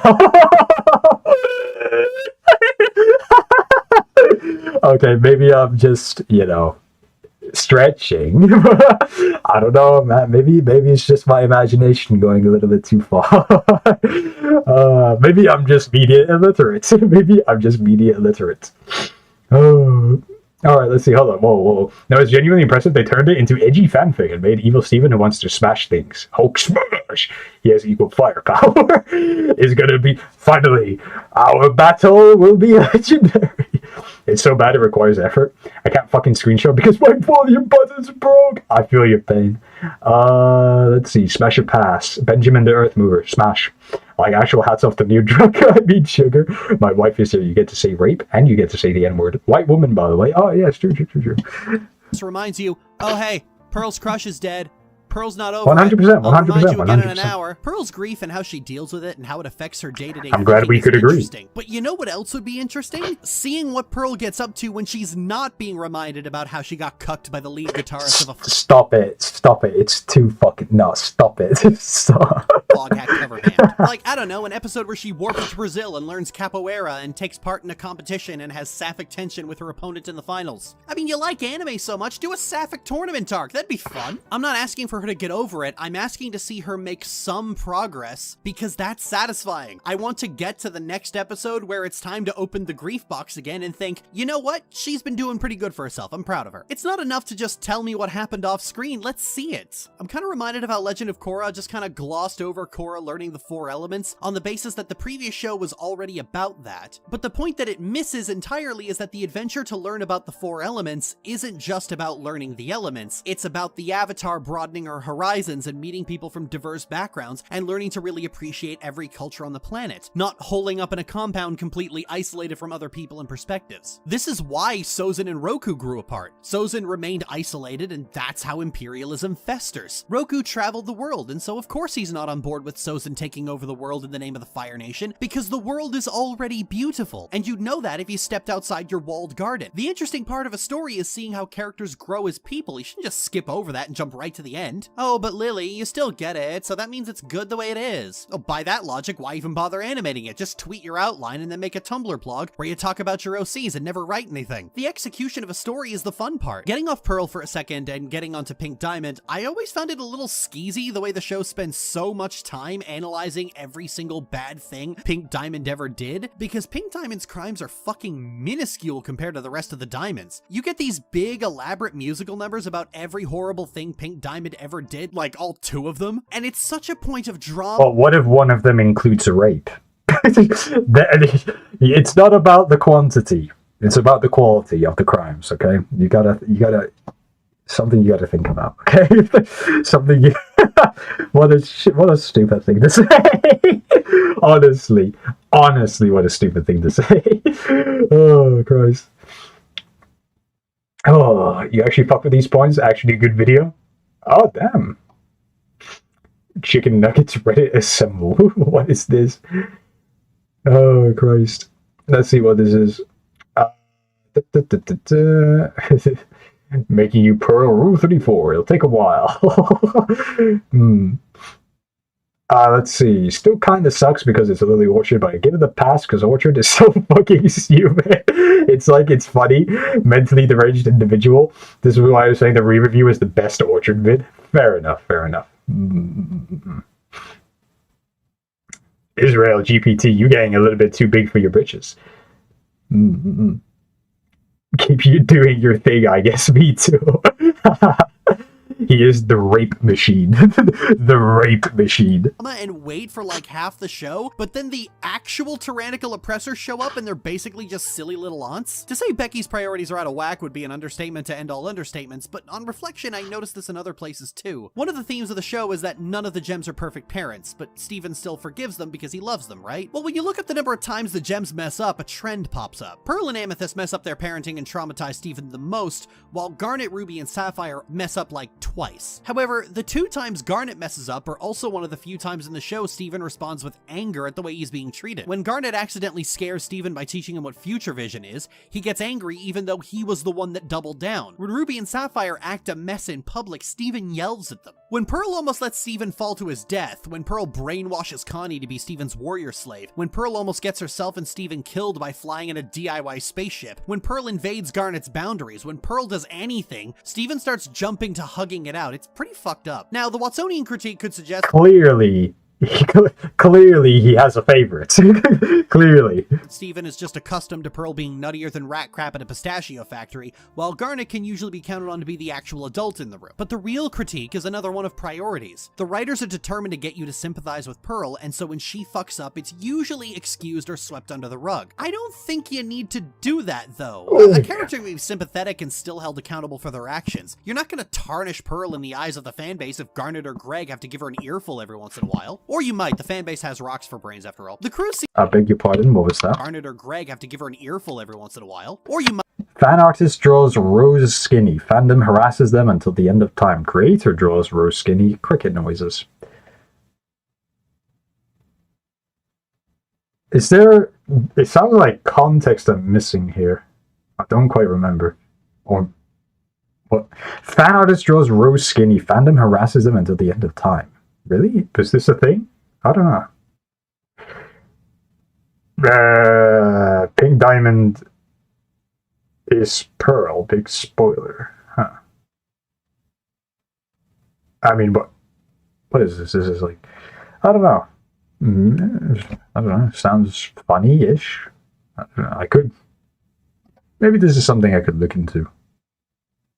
Might, the fanbase has rocks for brains after all. The crew seems very afraid of criticizing Pearl at all, and so they do everything in their power to blunt all of her actions, and that usually means Steven forgiving her. Steven is the show's moral center, and if he approves of something, the fanbase usually will too. In fact, it's a common deflection tactic of the Diamond's redemption arc, because people will say, oh, they weren't redeemed because Steven hasn't forgiven them? Which always struck me as a strange argument, because Steven isn't one of their victims. It's not up to him. Look, just stop taking shortcuts. Unpack Pearl's behavior. People will get it. It's almost like there's this fear people will condemn Pearl at the first opportunity, but people don't usually do that unless they're bigoted or it's immediately clear that this character is your baby. And look, I've got no stones to throw in this regard. I'm a writer myself. I have characters for whom I go, that's my baby. They have never done anything wrong in their life. But you don't have to be afraid of people not being on board with it. Here's a dirty secret that I've known for years. People will get on board with any idea if you tell a good story and tell it well. If it takes you a while, people are fine with that. You don't have to preemptively try and counter internet grumbling. Let them grumble. There's always the risk that after a bad episode, your Twitter mentions are going to be flooded, but honestly, I think showrunners should just not have Twitter anyway. That's just bad for you. And Pearl is one of those characters. Yeah, you know what? Yeah. Fact checks, that is true. Fact checks, that is true. Twitter bashing, you know what? Fair enough. Yeah, fine. Perfectly acceptable in my books. Let me see. Someone killed themselves over people being mad about skinny rolls? You're joking. No. What? Someone killed themselves over people being mad about skinny rolls. The context is an insane fandom. What? Something bad happened genuinely? He finally said something that's just true, Twitter bad. Wow, blazing hot opinion. Hold on, no, you got me curious. Hold on. Who the fuck? Hold on, I'm curious. Hold on. Steven Universe fan kill. No, Steven Universe fan suicide. Oh, okay, right. I don't have high hopes for this, because the first thing that pops up when I search up Steven Universe fan suicide is a page from fucking Know Your Meme. This is not me doing any fucking magic here. This is genuinely what's come up the first fucking thing I typed. Know Your Meme. Alright, what's this? Little do we know. I'm typing lapis lazuli in Rule 34. You can tell from the typing noises. Havoc, you're never going to let go of the fact I could guess that you typed Toyota Prius. Let me see. You will never be as schizophrenic as me. Hold on. Should we do a little bit of... Oh, my eyes. It's 1 a.m. for you, Toast? Well, here you go. Alright, let's do a little bit of reading. Zami070 harassment controversy. Oh my goodness, out of 10 years ago. Overview. Zami070's harassment controversy refers to the online backlash against artist Zami070 on Tumblr, who accused her depictions of characters from animated shows, most notably Steven Universe, of promoting race-lifting, transphobia, and body shaming. In October 2015, Zami revealed she had attempted suicide as a result of the online harassment she received. Okay. Leading up to her suicide attempt, Steven Universe fans on Tumblr accused Zami070 for creating problematic depictions of the characters Rose Quartz and Fluttershy from Steven Universe and My Little Pony, Friendship is Magic, respectively, and among other deviations for perpetuating bigotry such as racism, transphobia. Okay, so Zami070 is also known for cosplaying, some of which was met with harsh criticisms as well. On October 19th, Zami published a blog post that she was going to sleep forever. I'm going to sleep forever. I'm sorry, everyone. I'm super tired. This will be the last you'll hear from me. I'm going to be at peace now. I'm sorry. On October 22nd, a Redditor Dungerman... Fuck off. A Redditor Dungerman submitted a post speculating that Zami had passed away to the r/Homestuck. On October 23rd, Zami uploaded a video titled I'm Sorry, in which she revealed that she was in the hospital receiving treatment and that she was going to get better. Video's been removed. Steven Universe creators publicly condemned Zami's harassers on Twitter. What happened?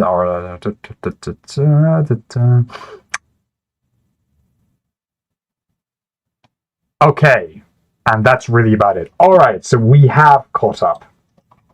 Homestuck, yes, Homestuck. I believe that's what it said. But yeah, no, okay. So it's not that someone killed themselves, but it was cause. It was someone due to apparently like online harassment because of some retards from Tumblr. Someone couldn't handle it, and because of such like dementoid behavior, someone attempted suicide. They didn't go through with it, thankfully, because that would have actually been really fucking tragic. But it's still bad enough as is that it was apparently so severe that someone actually was driven to even commit it in the first, or to attempt it in the first place, I should say. Damn, fuck, like, Jesus Christ. That got dark very quickly. Jesus Christ. Alright, well, thank you, Know Your Meme, for educating me. Surprisingly, Know Your Meme. But, okay. Right. Oh, Christ. I cast racist comments. Some guy called Unknowingly who made a Godzilla analog horror killed himself. Recently, around a day or so. Huh. His videos were cool. Why would he willingly die? Mental health stuff. He made a character skinny, time to die. That's what it kind of sounds like, doesn't it? Solution, delete Twitter. Delete Twitter, delete Tumblr. Internet will be a better place. And delete Instagram and delete Facebook. You made a character skinny, time to die. Well, that was idiotic. Time to hang myself. Watch there. But anyways, that is fucking retarded though, isn't it? Like, is a fan base really that rabid that they can actually drive someone to even attempting to commit suicide? Fucking hell, that's insane. That is actually insane. Fucking hell. Ugh. If I delete Instagram, how will I look at Latina cosplayers? That is true, actually. That is true. At one point, I was almost going to try to OD back in 2025. My one thing about suicide is just don't do it. It's cringe and gay. It's just, I don't know. But this is also coming from a guy whose perspective on suicide is very, very skewed. I just don't understand suicide. I really don't understand it. I don't understand suicide. I don't understand depression. I've never been inflicted, or I've never been afflicted with depression, never even had thoughts about suicide, never attempted it. I just don't understand it. I mean, I don't understand it. No, you said, no, Havoc, you made me sound cringe. Fuck you. I don't understand it. It's just, to me, it's cringe. It's like, why? I like living. I like living. I want to be alive. I want to do shit. It's so cringe and gay. I don't know. I know it's like mental health shit, which is why I'll never understand it. But it's like, suicide is just such a stupid concept to me. Just don't do it.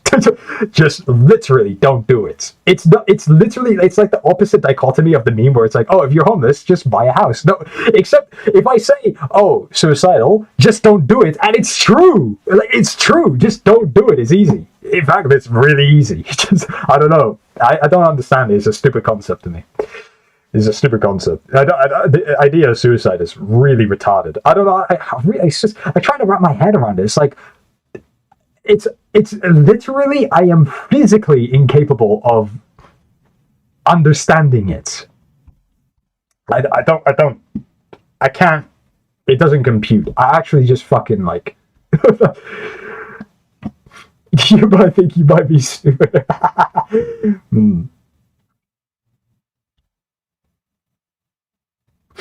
I would rather suffer and live than suffer and be dead. Damn. Depression is low-key good sometimes because happiness gets boring. Don't do sewer slide. That kills you. True. People die when they are killed. Did you know that? I tried to OD on water. Kill the stream. I will never kill my stream. You can OD on water, technically. You can also be poisoned by pure oxygen, but it's like, yeah. It reminds me of that one time I had a weird conversation with a guy who was trying to find out ways in which you could creatively kill a person. I don't know why. I don't know why. It's just a conversation I remember from like a long time ago. It's been over 3, really? Oh, fuck. Well, okay, let's skim through this video, and then I'll check the coffin one, and then I'm gonna fuck off and peace out. Peace out, I mean. Whew. Every 60 seconds in Africa, a minute passes. Type literally, exactly. Causes your brain to swell, but that's water intoxication. Mm. If you have self-dying tendencies, just imagine that death is eternal torture, and then you won't want to die anymore. I just think of it as just suicide is just stupid. It's just stupid. Like, nah. It's just like dumb concept. Just forget it. Just forget it's even a thing. It's easy. Dear, you type like a schizophrenic. you typing like a schizo now. You can't make me take my meds. But anyways, yeah, exactly. Just dumb. It doesn't exist. It's easy. I don't know, but it's like, then again, in that aspect, I am a fucking retard. So we fed rats monster energy, and when we killed them, they died. This means monster energy is lethal. Damn, this guy has found out causation, correlation, something like that. I don't know. What about your testosterone pills? Bro, I am not clavicular. Are you on trend? Just say, how hard was it? Just say no. Who is never going to have a good first impression. You watch the first 2 seasons, and you won't get the feeling that this is someone who was... Doesn't clavicular actually take, like... Doesn't he actually, like, ingest cocaine? Doesn't he actually do, like, hard drugs? That's the funny thing about clavicular, right? He doesn't just take supplements or hormones. He takes, like, hard drugs. From Voltaic, your goat. A lot of goated people from Voltaic, now long gone. Apart from Joey. With and played for a fool. You'll get the feeling this is someone who can't take no for an answer. You'll probably wonder if this was Rose's creepy stalker.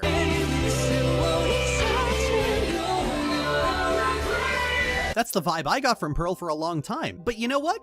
That's fine. More information came out and I was like, yeah, alright, I'm on board. However, I do think Pearl's story, and indeed many character stories, take way too long to get to the fucking point. You don't need this much setup, you don't need this much filler, you don't need any filler. Alright. I have no idea That was re-examining the writing. We more or less get the point. Be more concise, be more focused, be more precise with your writing. Don't get distracted by menial shit, or don't get too distracted by menial shit. Try to develop your main characters and your cast. And a perspective issue as well. Apparently, essentially having the fat boy Stephen as an anchor for the viewer as well to witness things is not a good thing for the show. So it's a perspective thing. Scope, perspective, character building. Yeah. All right, let's see. What is re-examining the fundamentals? Greater than the sum of their parts. It depends. They are one where they need to be, and the other at all other times, and there is no... I can tell you're fat by the way you aim. Top 10 quotes of all time. Oh my god, that's so good. I love it. Bro, I think I remember the first time you told me that. Oh my fuck, that is beautiful. It's poetry. It's poetry. Your transphobia has recharged. You have to discharge it. Is fusion a metaphor for relationships, intimacy, sex, friendship, symbiosis, combat team-ups, the concept that mashing characters together is cool, tax evasion? The answer is yes. Now, fusion as a concept is not unique. It was found in anime for years, and the style that Steven Universe uses is taken from both Dragon Ball Z and Kingdom Hearts. But in those, it's not really emblematic of anything other than the power of friendship taken to its logical extreme. In Steven Universe, because Becky's kind of pretentious, fusion is well, it's not a metaphor, it's a simile. A metaphor is something, a simile is like something. It's basically unity and working in sync. There's a lot of ways to do that, and admittedly, despite insistence from the fandom otherwise, the show has never really pretended that isn't the case. You've got the very intimate kind of fusion with Garnet, but then you have Steven and Amethyst bro-fisting to fight bad guys. Any idea that it's strictly about intimacy or relationships is thrown out the window when Jasper fuses with a complete stranger and a beast. Fusions are presumed to not last if the people involved aren't in sync, but Lapis kept Jasper at the bottom of the ocean for months, tormenting her for giggles. Then in the very last episode, Steven is just fusing with gems that aren't even active. Which honestly, are you allowed to do that? That feels like it should be a crime. The truth of the matter is that showing off new fusions is eye-grabbing, but building up to them consistently is difficult, so they just don't bother. Any notion of fusion having some kind of meaning is abandoned by the writers pretty damn fast. But you know what? That's fine, because that was a problem that they already solved. Fusion is given its intimate weight through permafusion. Garnet and later Rhodonite are permanently fused because they are in love. Because of this, they're actually very in sync because they're accustomed to being fused all the time, and they don't like not being fused because they've been So long story short, it just depends. It just doesn't matter. It just depends. Lore reasons, whatever it was supposed to mean originally doesn't apply. Not applicable. Blah blah blah. You know. I guess, but well, I'm weirded out by this. This is something that it completely lost me in the original Steven Universe video. It still loses me now. It's just I don't understand the concept that is trying to be presented by the show. It's even hard to explain from YouTubers. It seems like it's like it just doesn't matter. It's just a cool. It's like a mechanic, really. It's just like a mechanic. What loses me? Fusion. I don't fucking understand it like at all. Hello, everyone. This is your former President Obama speaking, and I know how to beatbox. Is that like a quote from like an AI-generated video? All right, let's see. All right, what's up? Toast says, I still don't understand why any woman would want to be a man. There's like 2 benefits, and one of them doesn't even work when you transition because your D ain't fully functional. Is this chat still streaming? I don't know. I don't actually feel tired for some reason. I can tell some hot dogs are fingers typed as tweets. I want to be yeah, exactly. I want to be a 5'2" Asian girl, but alas, I am a 6'2", 200-pound big black man. Genuinely, there are no privileges as false advertising. You don't get strength either. You might get some cause of test. Photos, your videos on Discord are peak, but you won't get as much muscle mass, and you don't have the leverages in your skeletal structure. Well, there's search up Obama beatbox is real. I'm trying to max out my muscle mass via alternating between cooling and working out. This fucking guy, this guy. 2 gems can combine together to make 1 gem that's like mental amalgamation of them, but they become stronger. But it's only used for war, but these new gems on Earth use it as an allegory for sex. It's basically a relationship. Okay, it's a sort of vague concept of like the cooperation and the synchronicity of 2 people. I guess. It's like, do they agree to do this because it's cool? Yes. The ghost of good is forever. Deer is very muscly and intimidating. Deer might be the aforementioned 6'2", 200-pound muscular big black man. Let me see. Is that a Rec V2? Let me take that. I'll copy and paste that. Why not? Oh, we are the Goon Triangle. You created the Goon Squad. What are we, some sort of Goon Squad?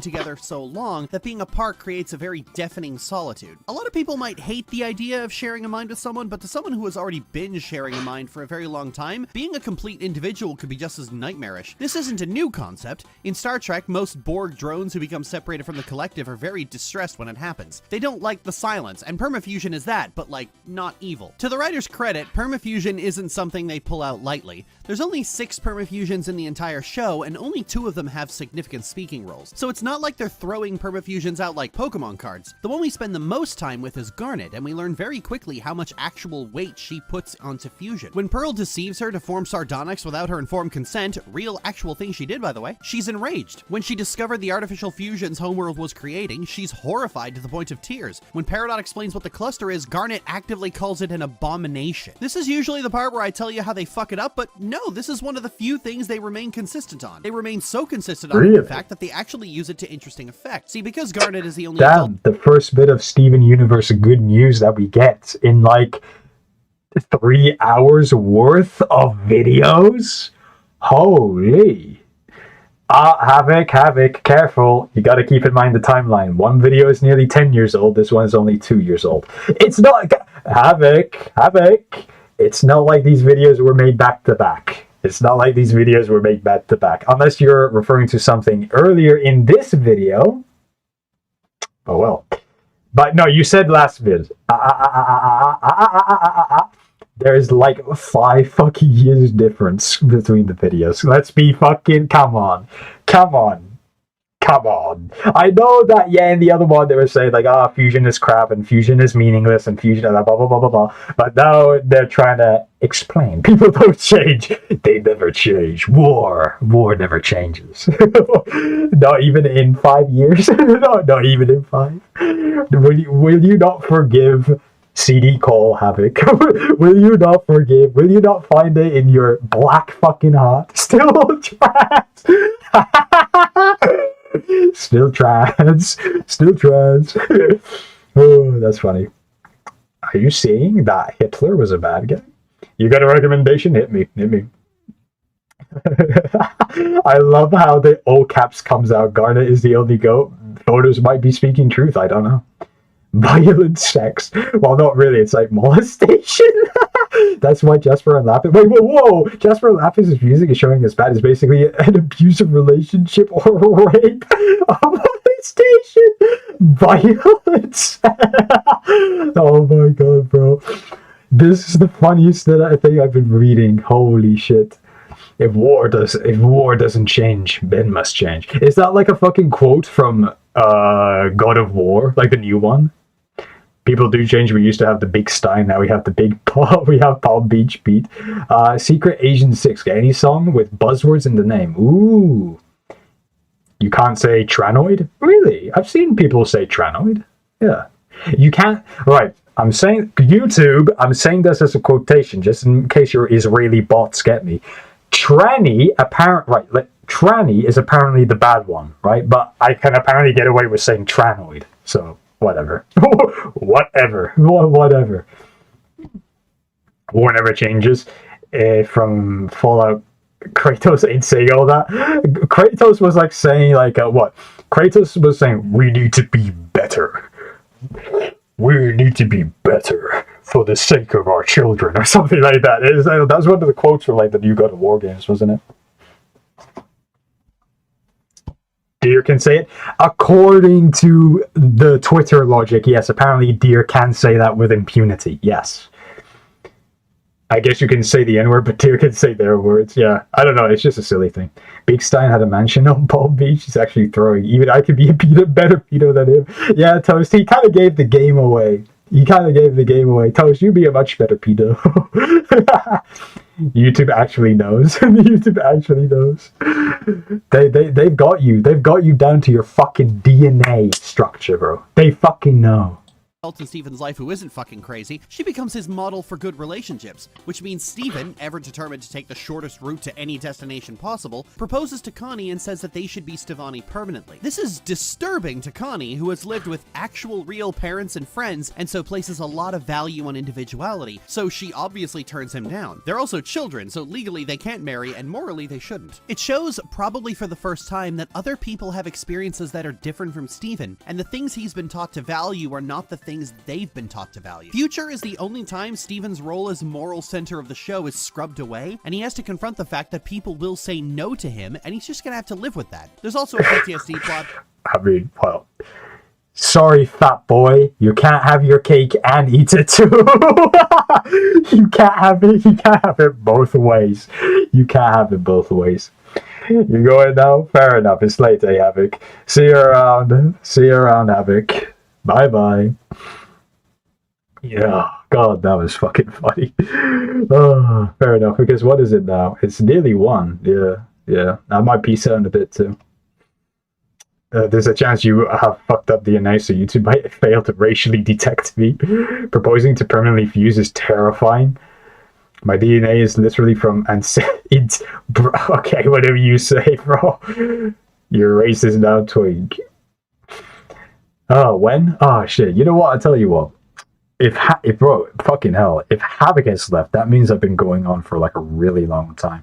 I tell you what, I'm going to make a mental note of this timestamp. We're about halfway through, right? We're barely past this. We'll catch up with this on another stream, I think. So maybe the next Cole stream might come soon. Oh, well, hold on. I might just skim through this. Permafusion and the weight and implications. Stars! And then suddenly the show just fucking 180s and goes OMG like cringe aunties. It's clear the part at some where point I'm wrong. This might be interesting. Merciful. I think Steg probably really tempered my opinion on Stevani. It's kind of clear that the imagination for other fusion designs just wasn't really there for I'm good. light, and so there's far more femme-leaning and femme-presenting non-binary characters than there are androgynous or mask-leaning. And that's assuming they bother at all, because the non-binary shapeshifter is becoming far too commonplace. For all my criticisms of the Owl House, I love how they have 2 very well-written non-binary characters who each have different gender presentation. I'm just saying these fucking designs are ass. This is just ass. Straight and neither ass. of them is the shapeshifter. For 3, the entire racism segment. I've said this in about 17 different places before. I think the racism in Steven Universe warrants full analysis, and I've been working on a script doing just that for a while. It's generally something I tinker with in between projects. But the language I used for that segment was beyond inappropriate, mostly taking it from an article I sourced. Some of the words coming out of my mouth in there were flat out disgusting, and they weren't mine to use. No excuse for that. I'm sorry. That new script I fully intend to pass by a sensitivity reader when it's done, because in 2023, I just don't trust myself with anything anymore. Despite common opinion, I never actually called Sugar a Nazi. What I did was question whether the show's fixation on redeeming space Nazis from the moon was malice or stupidity, and I've always concluded that it's stupidity. I concluded that in the video itself, but I think I did hang on that issue far too long. I actually rewrote that entire section 2 years ago, and I think it's just way better. It talks about how the show's commitment to redemption at any cost ends up being very unintentionally cruel to abuse survivors. Look, I'm an abuse survivor myself, and one thing I will never be Please don't overshare, please. I beg, please don't. You're giving me fucking flashbacks to this one section of the video where you just fucking spill out your guts for 10 seconds straight and just move on like nothing happened. Please, I beg, please. Bored with is some dickhead telling me I need to forgive for my own sake. I've been abused quite severely throughout my life, and by a lot of people, and I've made peace with some of them, and I haven't made peace with others, and one, I would dig my memories of them out of my head with a rusty screwdriver and forget they ever existed if I could. And nowhere in that path of recovery did anyone insisting I needed to forgive ever do anything but piss me off. A lot of abuse survivors are gaslit alright. into believing that being angry will make them a monster, and you will never convince me that this is a good thing to teach people, practically unpacked forever if you wanted to. I have wanted to do other videos on Steven Universe, and I've always restrained myself because there's this narrative that all I do is talk about it for hours, but like, I do want to talk about it for hours. I want to go over it with a fine-tooth comb like a fucking archaeologist. So fuck it, might as well put it out there. I do a podcast occasionally with my wife, and whoever wants to talk about it. My wife. Well, right, fair enough, yeah. A given subject, usually just one of my friends. Someone who loves this show and thinks it's brilliant writing and has interesting arguments as to why, and who is 19 years of age or older, I'm offering to let you come on and do a podcast with me. Let me be true. Destroy all minors. Kill them. Destroy them. This is not a debate, and it is not an argument. It's not so you can complain about fake Nazi accusations. I'm inviting you to come nerd the fuck out. Come info dump to me. I've never heard a coherent argument for why this show is good, and I want to hear it. My work email is in the description. Give me one short paragraph of analysis to show me you have something interesting to talk about. Anyway, Is that? No, you're joking. That's not true. You'd be insane. Oh, I see. Oh, I see. Okay then. Right, that's... Alright. I mean, well... There's always other ways that people can reach out anyway, so I guess... But, well, I mean, well, fucking hell, that was bold. And I hope you have a fantastic day.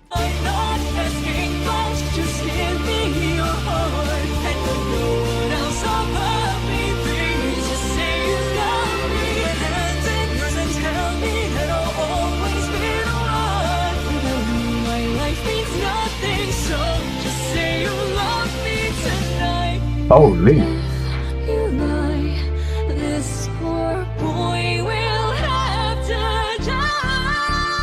Alright, nice. We got a nice outro song from that.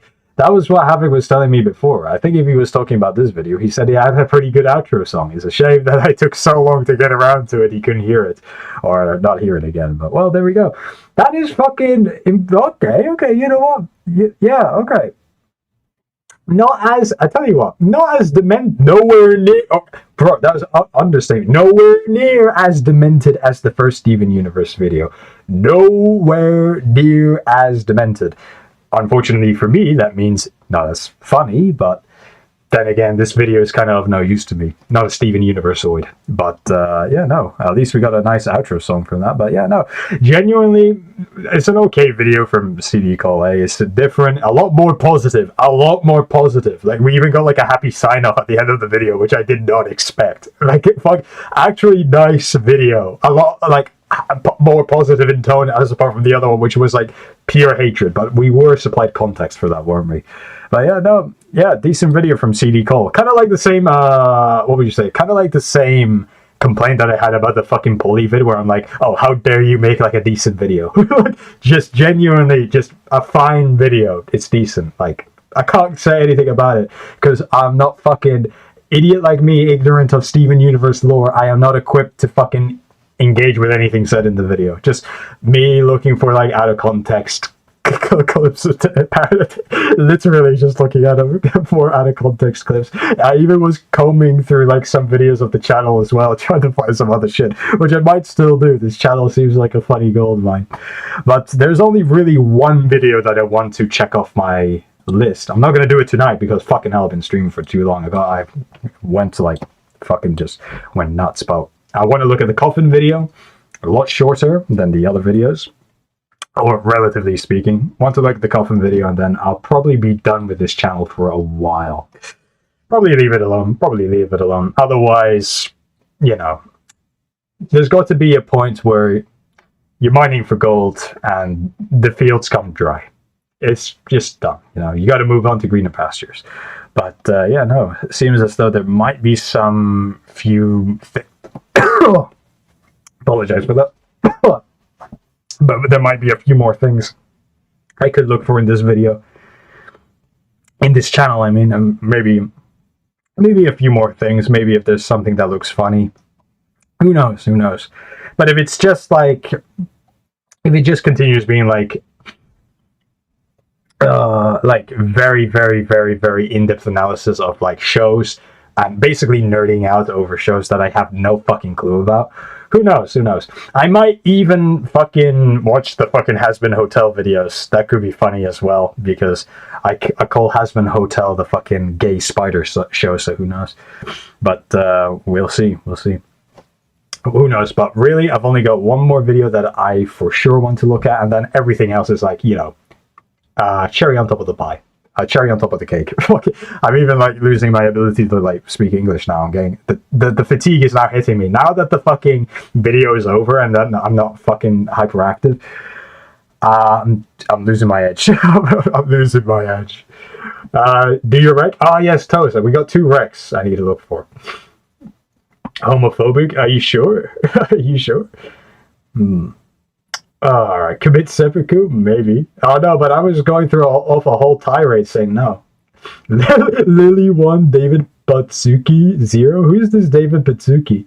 Music better than the whole vid? It added a lot to the vid, yes. Lapis is abused and abusive. Garnet has 2 lesbians in a trench coat, and Pearl has Stockholm Syndrome. That probably is it. That probably is it.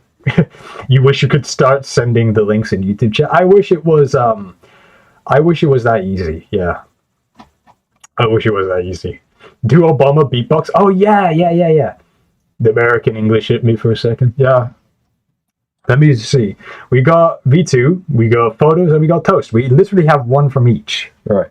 I'm going to do this, and then I'm going to let you guys peace out. It's late for me, and it's late for toast as well.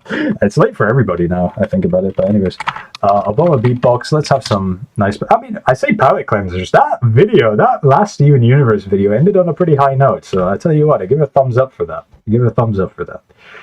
Right. Okay. What do we have? Obama beatbox.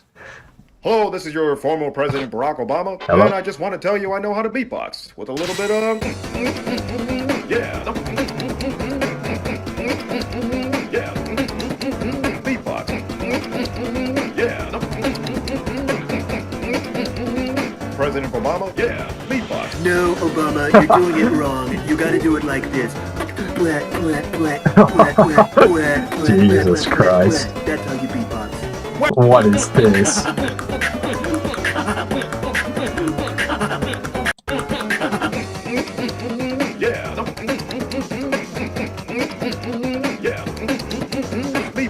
Beatbox. Pretty good. Absolute shitpost. It's good, but it's not as good as this. It's not as good as this. Come on. It's not as good as this. So serious. This is a classic.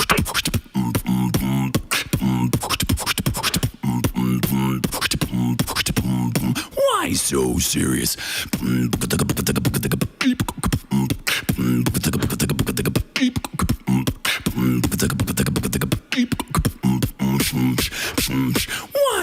so serious.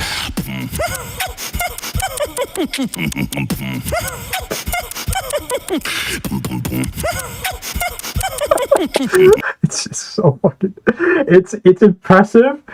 It's impressive, but it's also like it's so nonsensical, and I can't fucking take it seriously. I tell you what, the microphones were made for this man. They live up to his standards. The microphones must be made to his specifications. It's so good. All right, we got a machine wreck. Machine V2. Yes, V2. TADC spoilers. Hey. What am I supposed to be looking at? I see this, and it's like it's a little bit of a mess, eh? The original is funny, yeah. I suppose it's only 5. What fucking time zone? Jesus Christ, you're like actually on the other side of the fucking world, man.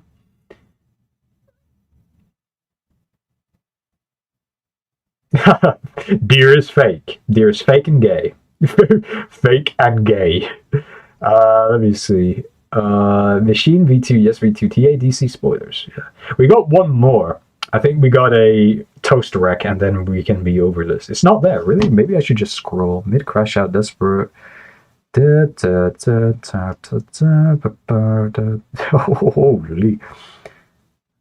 boy.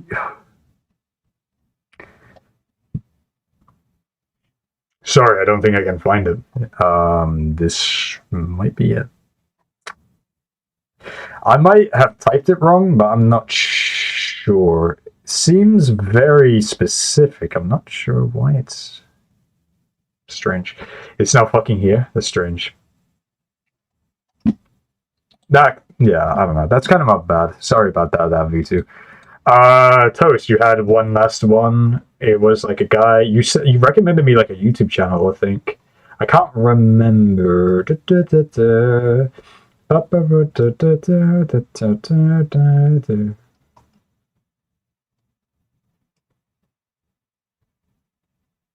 Secret Agent 6. That is the one.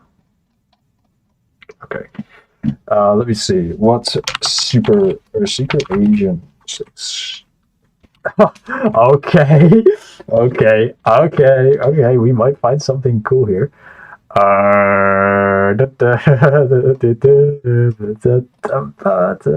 Okay, what do we have here? Okay, what do we have? Is this the one? I believe it could be. Blue Brain Rot Parody, Not Like Us, Like Him by Tyler the Creator, but it's Brain Rot with Riz. Think of It by KSI, but it's Brain Rot. It could be this. Could be. We could look at just some other stuff.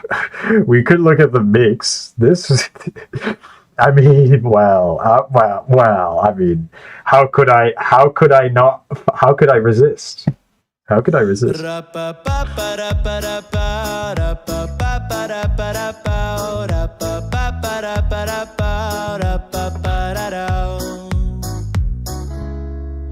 I'm Skibidi, Gucci Gangy. Jesus Christ. So much, I'm Cookie King, I'm sick of working. Don't help out Diddy, why let this sink in? They won't help you is I goon all day, can so ban me hard did roast, stick it in Mbappe. Gonna catch me with Mafia day. Come on, no up your dude and half dead. My head just said yeah. You're like goon, I'm drinking it all day. Kinda like John Pork and Grimace shakes. I kinda go to Mbappe. Obama have dead. Obama had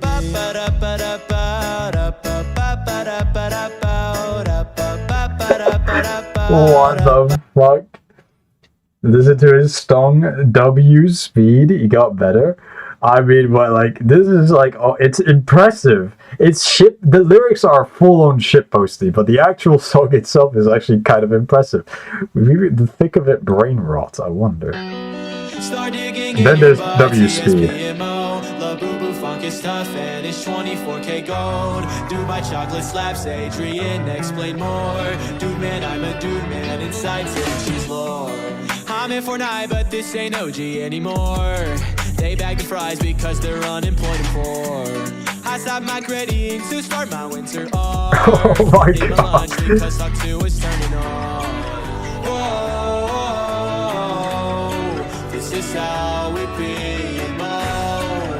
Whoa, I guess this is how we be more. Start digging in your butt, TSPMO. Oh my. Vanish 24K gold. Do my chocolate slaps, Adrian, explain more. Dude man, I'm a dude man, inside him she's low. From the wrist to the fiend to the W street, where's my did, that's my cream, always tuning while Oh my god. See, I believe that if Tim Cheese shoots on pork, we'll bag the fries before Adrian tells us. Fucking hell, I approve of this channel. I fucking approve of this channel. That's art. That's better than the original by a mile. W Speed, The Brain Rot Essentials, Minecraft, Skibbity, Terrorist.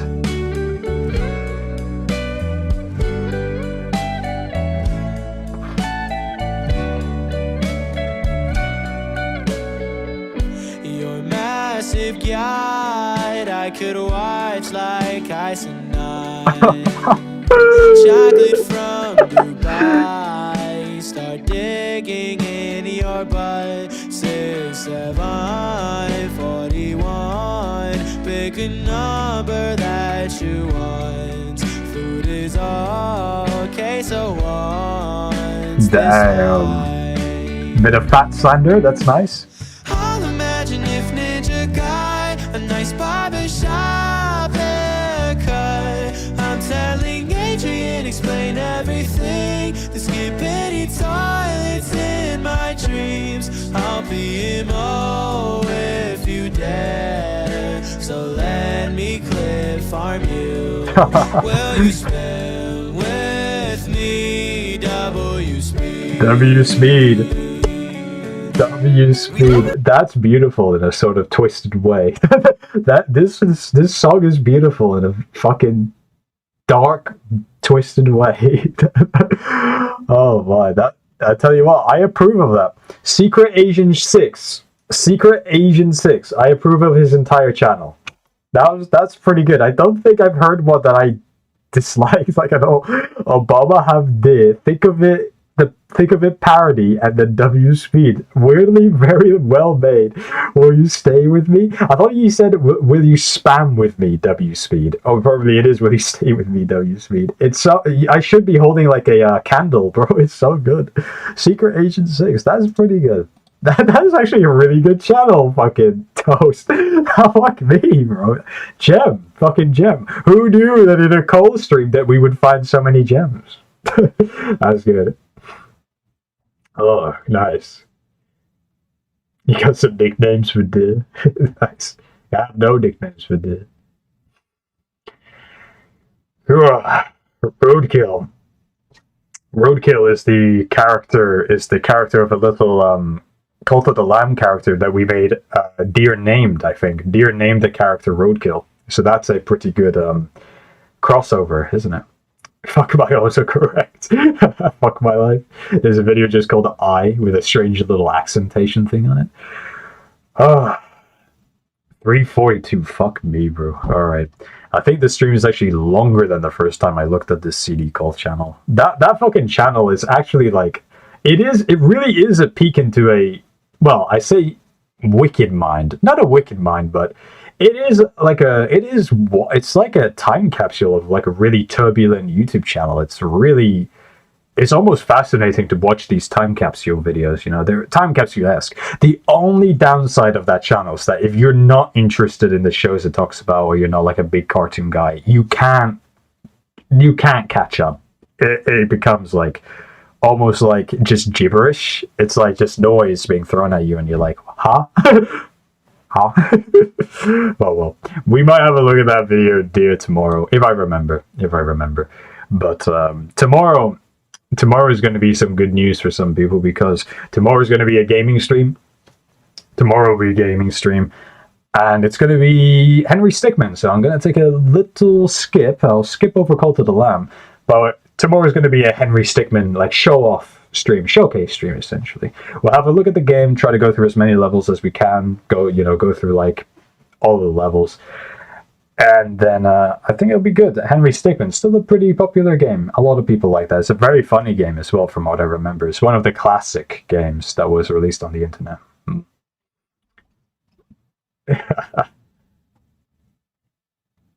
Natural voices are much easier than others. True. If you can just talk, it's true. You want to get more voice actors, it'll be fun. The ghost of Goons forever. So tell me you won't PMO. So will you stay with me? W speed. And they say Shakespeare is dead. True, bro, true. That, like, Secret Agent 6 did a pretty fucking good job, eh? But yeah, anyways, just tomorrow night, tomorrow is Thursday, right? Or technically today is Thursday, Jesus. But tomorrow, you know, you get what I mean. Effectively tomorrow will be some Henry Stickmin. So that'll be nice. That'll be a chill, fun stream. I'll try to keep it shorter as well. Maybe no more than 2 hours. No more than 2 hours. Recently I've been getting carried away with streams getting like really long. Usually I don't go this long. Usually I try to stick around the 1 hour 30 mark. I've been going like well and above 2 hours now recently. I don't know why. Maybe my endurance has just increased or something. But anyways. Anyway, I won't keep you guys for around too much longer. I know it's late for a lot of you guys. And staring at a black screen is boring, so it is time for the obligatory outro. Thank you so much to everyone for watching, whether it's for a short while or a long while. Doesn't really matter too much to me since it's just for fun, and it's all appreciated the same anyways. Take care, good luck with all of your endeavors, and don't forget to have fun, alright? Bye-bye. Damn. Alright then. Maybe. Get some sleep. The Goon Squad can behold. The hive mind. Rather. Bye-bye. Goodbye. Thank you for sticking around for this awfully long stream, and I hope you had fun. Bye-bye. Bye-bye. Bye. Goodbye. Bye-bye.